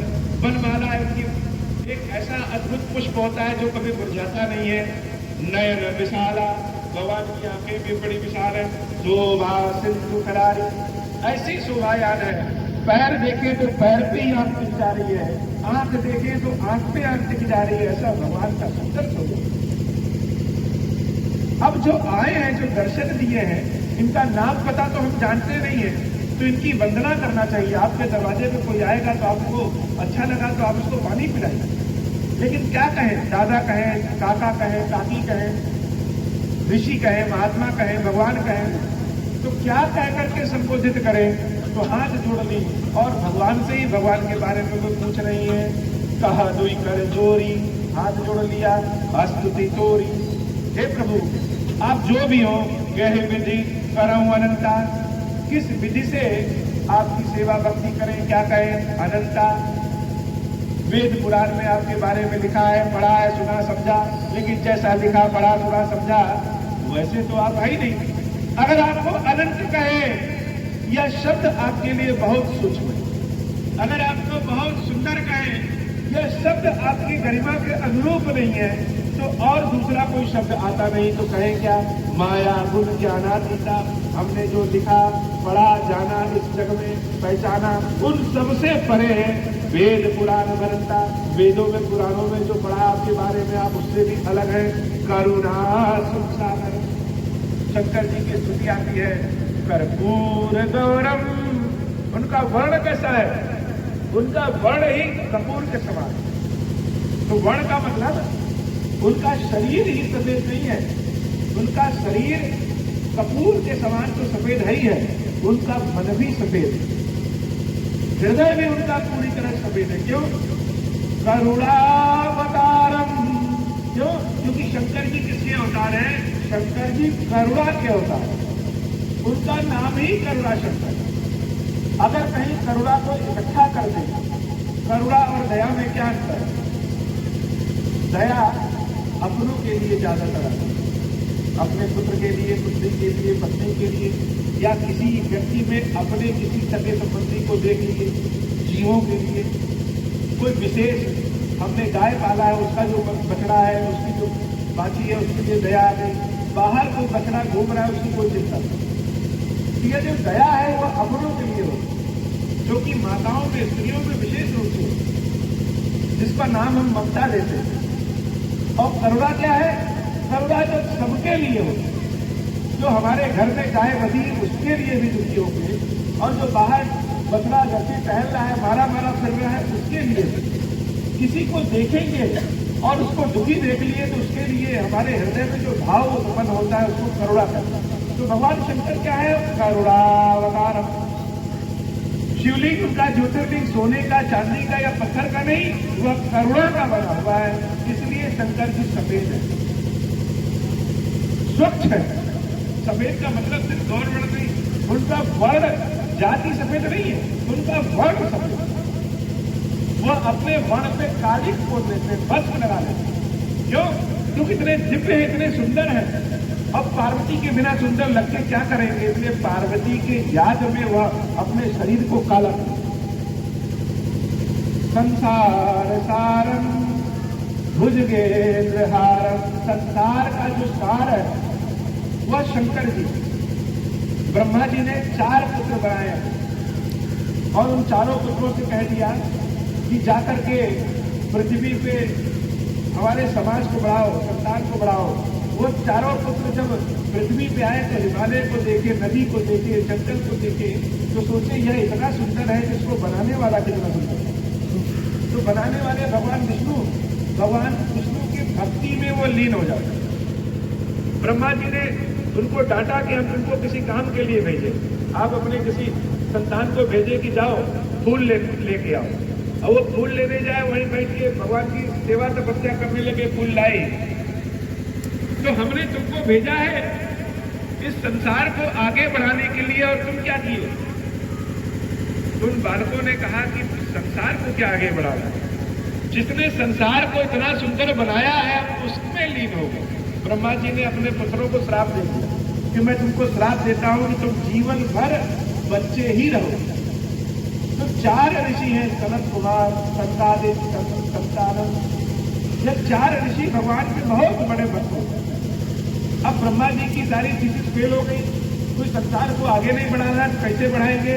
तो शंकर जी के पास जाते हैं और शंकर जी अपने अर्धनारीश्वर स्वरूप में ब्रह्मा जी को दर्शन देते हैं कि स्त्री और पुरुष। तब ब्रह्मा जी ने संसार में स्त्री पुरुष बनाया और संसार आगे। तो संसार का सार ही शंकर है, हर कण कण में शंकर है और हर कण शंकर का। भुजगेंद्र हारम, जो बुराइयों का भी अपने आभूषण बना ले। हम कोई चोर है तो कहेंगे चोर, इसको भगाओ। किसी को पढ़ने लिखने नहीं आता है, किसी को कोड़ हुआ है, उसको भगाओ। लेकिन शंकर जी करुणा के अवतार है, इसलिए न चोर को भगाते हैं, न किसी दुखी को भगाते हैं, उसको इतना सुंदर सजा करके उसका आभूषण बनाते हैं। जब चंद्रमा टेढ़ा है, लेकिन जब चंद्रमा शंकर जी के सर पे विराजित हो जाता है तो हम लोग उसी चंद्रमा को अर्घ्य दे करके अपनी पूजा पूरी करते हैं, वो पूजित हो जाता है।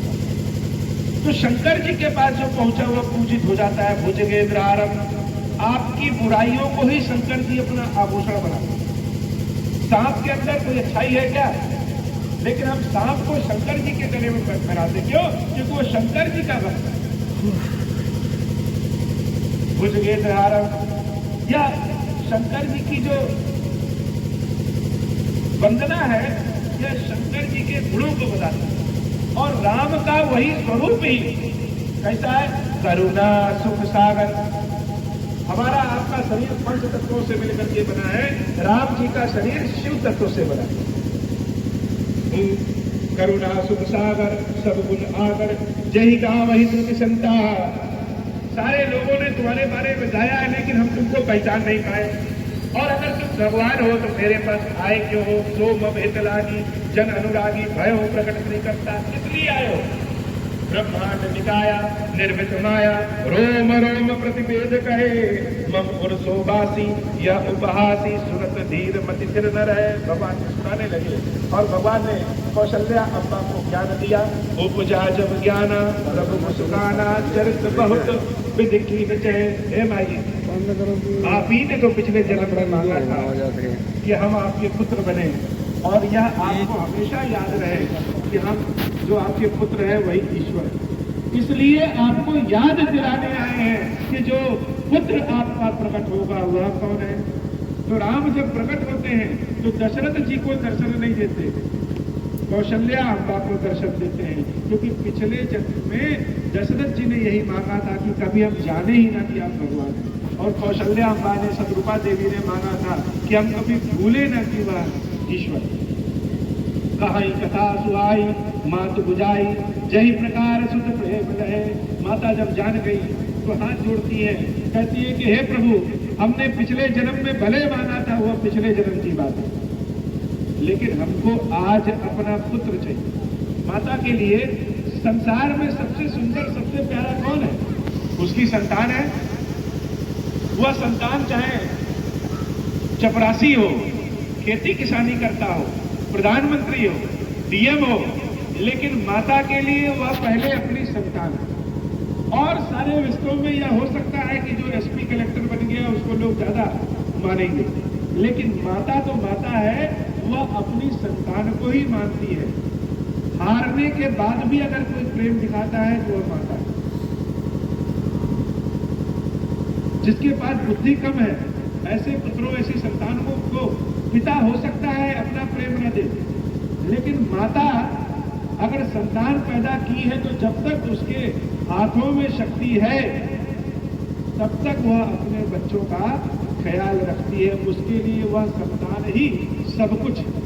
भगवान का यज्ञ, भगवान का पूजन करेंगी, लेकिन अगर कहीं संतान रो रही है तो उस माला को बीच में रख करके पहले उनको उठा करके गोदी में रख करके फिर शुरू कर दो। तो हे भैया, आपने ही मांगा था, अब माता कह रही है यह रूप हटाओ, यह चतुर्भुज रूपधारी बच्चा लेके क्या करेंगे? समाज में लेके निकलेंगे, लोग कहेंगे कौशल्या के बच्चे के 4 हाथ, यह किसने जन्म ले लिया? तो भगवान कहे, देवी, इस रूप के दर्शन के लिए तो तुमने कितने हजार वर्षों तपस्या किया, और अब कह रही हो यह रूप हटाओ। देवता लोग, ऋषि लोग, मुनि लोग इस रूप के दर्शन के लिए पता नहीं क्या क्या जतन करते हैं, और हम तुम्हारे सामने आए हैं तो तुम कह रही हो। माता पुनि बोली, सोमति डोली, तजहु तात यह रूपा, की जय शिशुलीला अति प्रियशीला, यह सुख परम अनुपा। बच्चों वाली लीला करिए। जो बच्चे रोते हैं, जब बच्चे जन्म लेते हैं और जब वह रोते हैं तो वह ध्वनि सबसे अच्छी ध्वनि होती है, वह आवाज सबसे अच्छी होती है। तो संसार में जैसे दूसरों के बच्चे जन्म लेते हैं और रोते हैं, हे प्रभु आप उस रूप में आइए। माता की इस बात को जब भगवान सुनते हैं, सुनी बचन सुजाना रोदन ठाना, वही बालक सुर भूपा।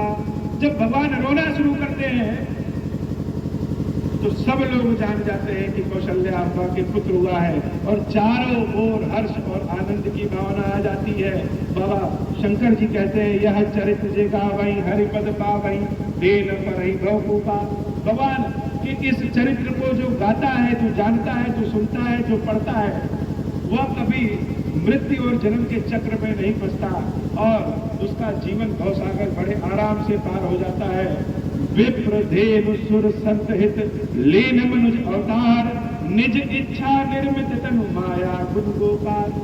भगवान जन्म ले लेते हैं, जब शिशु रुदन होता है तो लोग जाकर के दशरथ जी महाराज को बताते हैं कि हे प्रभु, हे महाराज, कौशल्या अम्बा के पुत्र पैदा हुआ है। और दशरथ जी जब इस आवाज को सुनते हैं कि पुत्र पैदा हुआ है, इतने बड़े राजा, सोने के सिंहासन पे बैठने वाले राजा, बगीचे में टहलते हैं और जब सुनता है कि पुत्र पैदा हुआ है तो सुन करके जैसे लगा कि प्राण अभी निकल जाए। इतने दिनों तक इंतजार किए और आज पुत्र पैदा हुआ है, जैसे ही सुना धम्म से जमीन पे बैठ गए। महाराज होकर के जमीन पे बैठ गए, कुछ समय के लिए, कुछ क्षण के लिए शांत हो गए।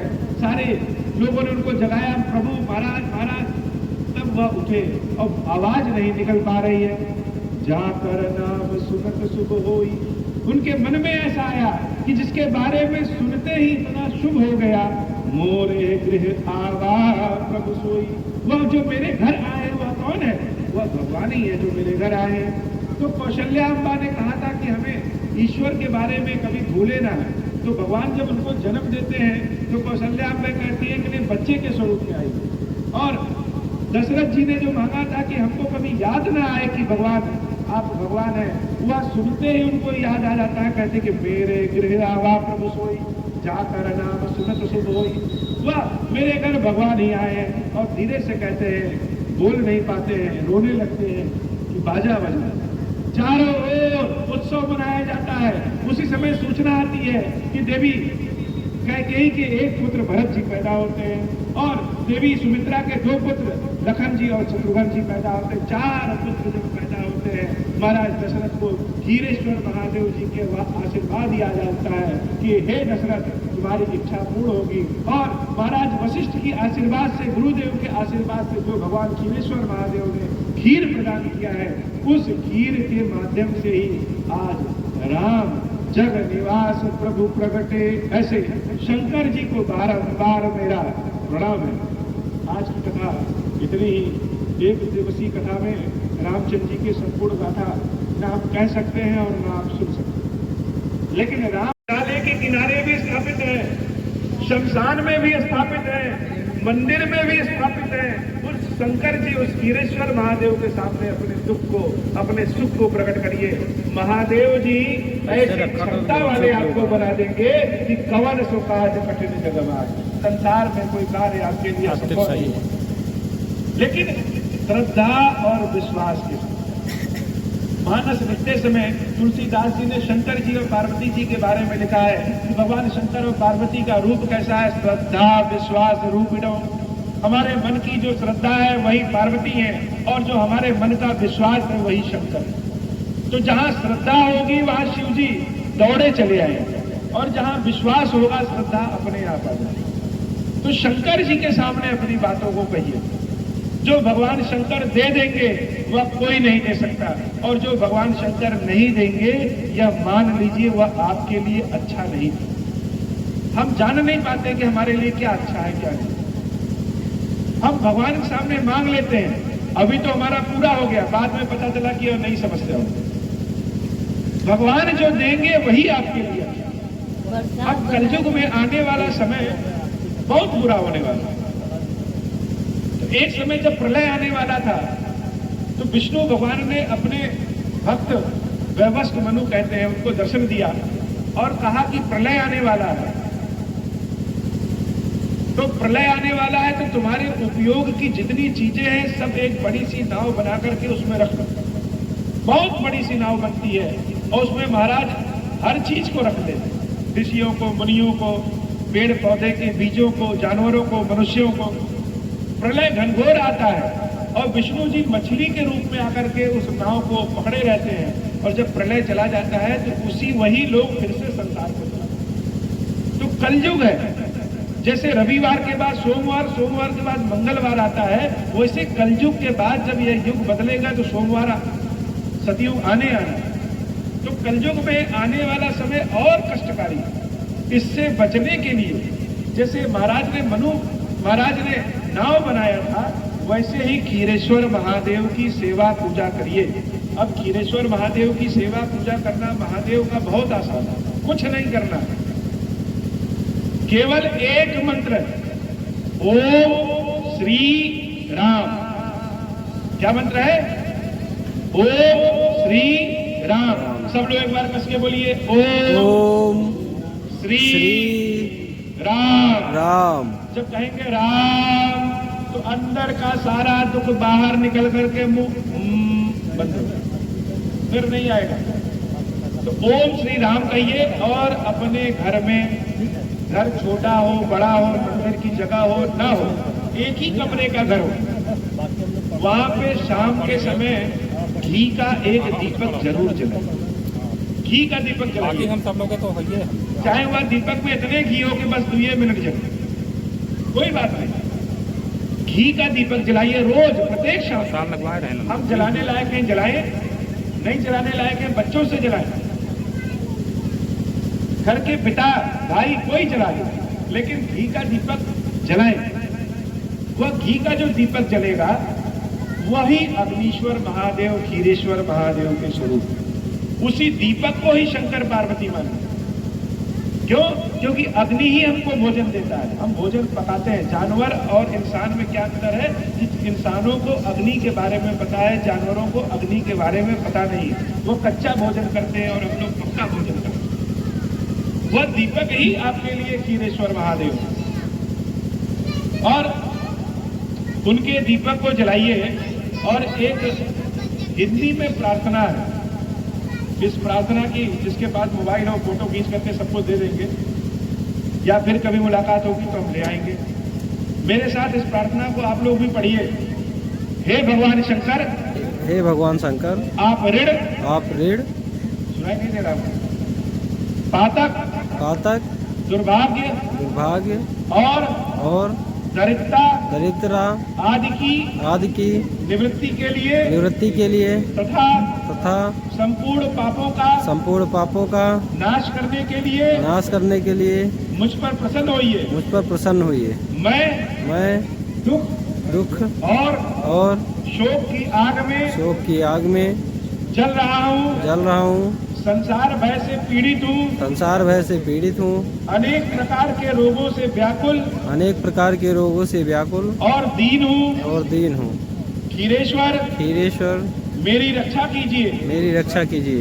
देव देवेश्वर सबको निर्भय कर देने वाले महादेव जी आप यहाँ पधारिए और मेरी की हुई इस पूजा को पार्वती जी के साथ ग्रहण कीजिए। मेरा मंगल करिए। बस ये 10 बार अगर आप पढ़ देंगे तो याद हो जाएगा हिंदी में। इसको जहाँ पे भी आप पूजा करते हैं घर में, वहाँ रखिए, चिपका दीजिए ऐसे। और शाम को जब दीपक जलाइए इसको पढ़ लीजिए। जिसको घर में किसी को पढ़ने आता है उससे पढ़वा लीजिए, नहीं पढ़ने आता तो हाथ जोड़ लीजिए, कोई बात नहीं। इसको पढ़िए और नित्य पढ़िए और अपने घर में घी का दीपक जलाइए।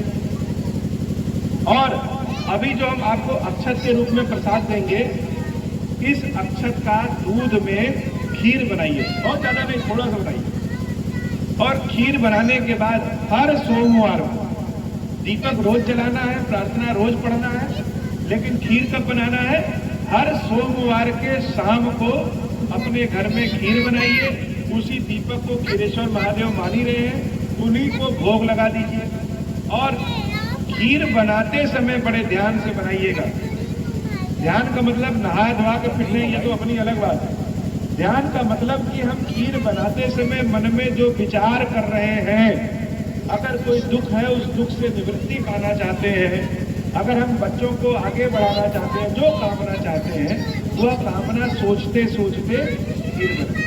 ऐसा नहीं कि खीर बनाने को पतीला चढ़ा दिया और बैठ के सास बहू का सीरियल देखना शुरू कर, या गब्बर सिंह वाली पिक्चर देखना शुरू कर।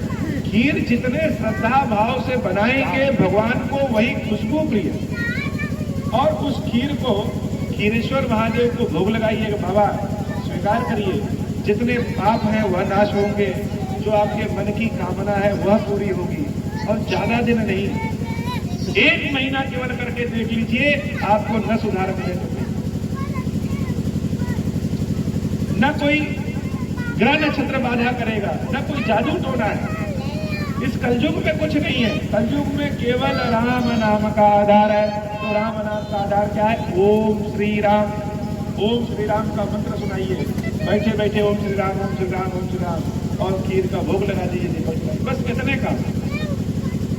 इसी के साथ हम अपनी वाणी को विराम दे रहे हैं और आज यह एक दिवसीय कथा है। आगे जब फिर कभी आप लोग चाहेंगे तो मानस बड़ा सुंदर है और मानस में हर सवाल का जवाब। ओम श्री राम, ओम श्री राम, ओम श्री राम,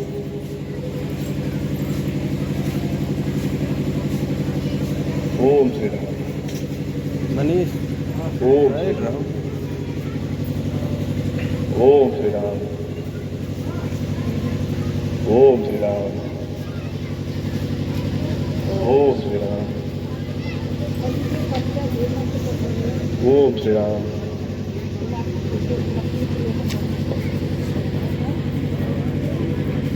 फोटो खींच ले। ओम श्री राम, ओम श्री राम,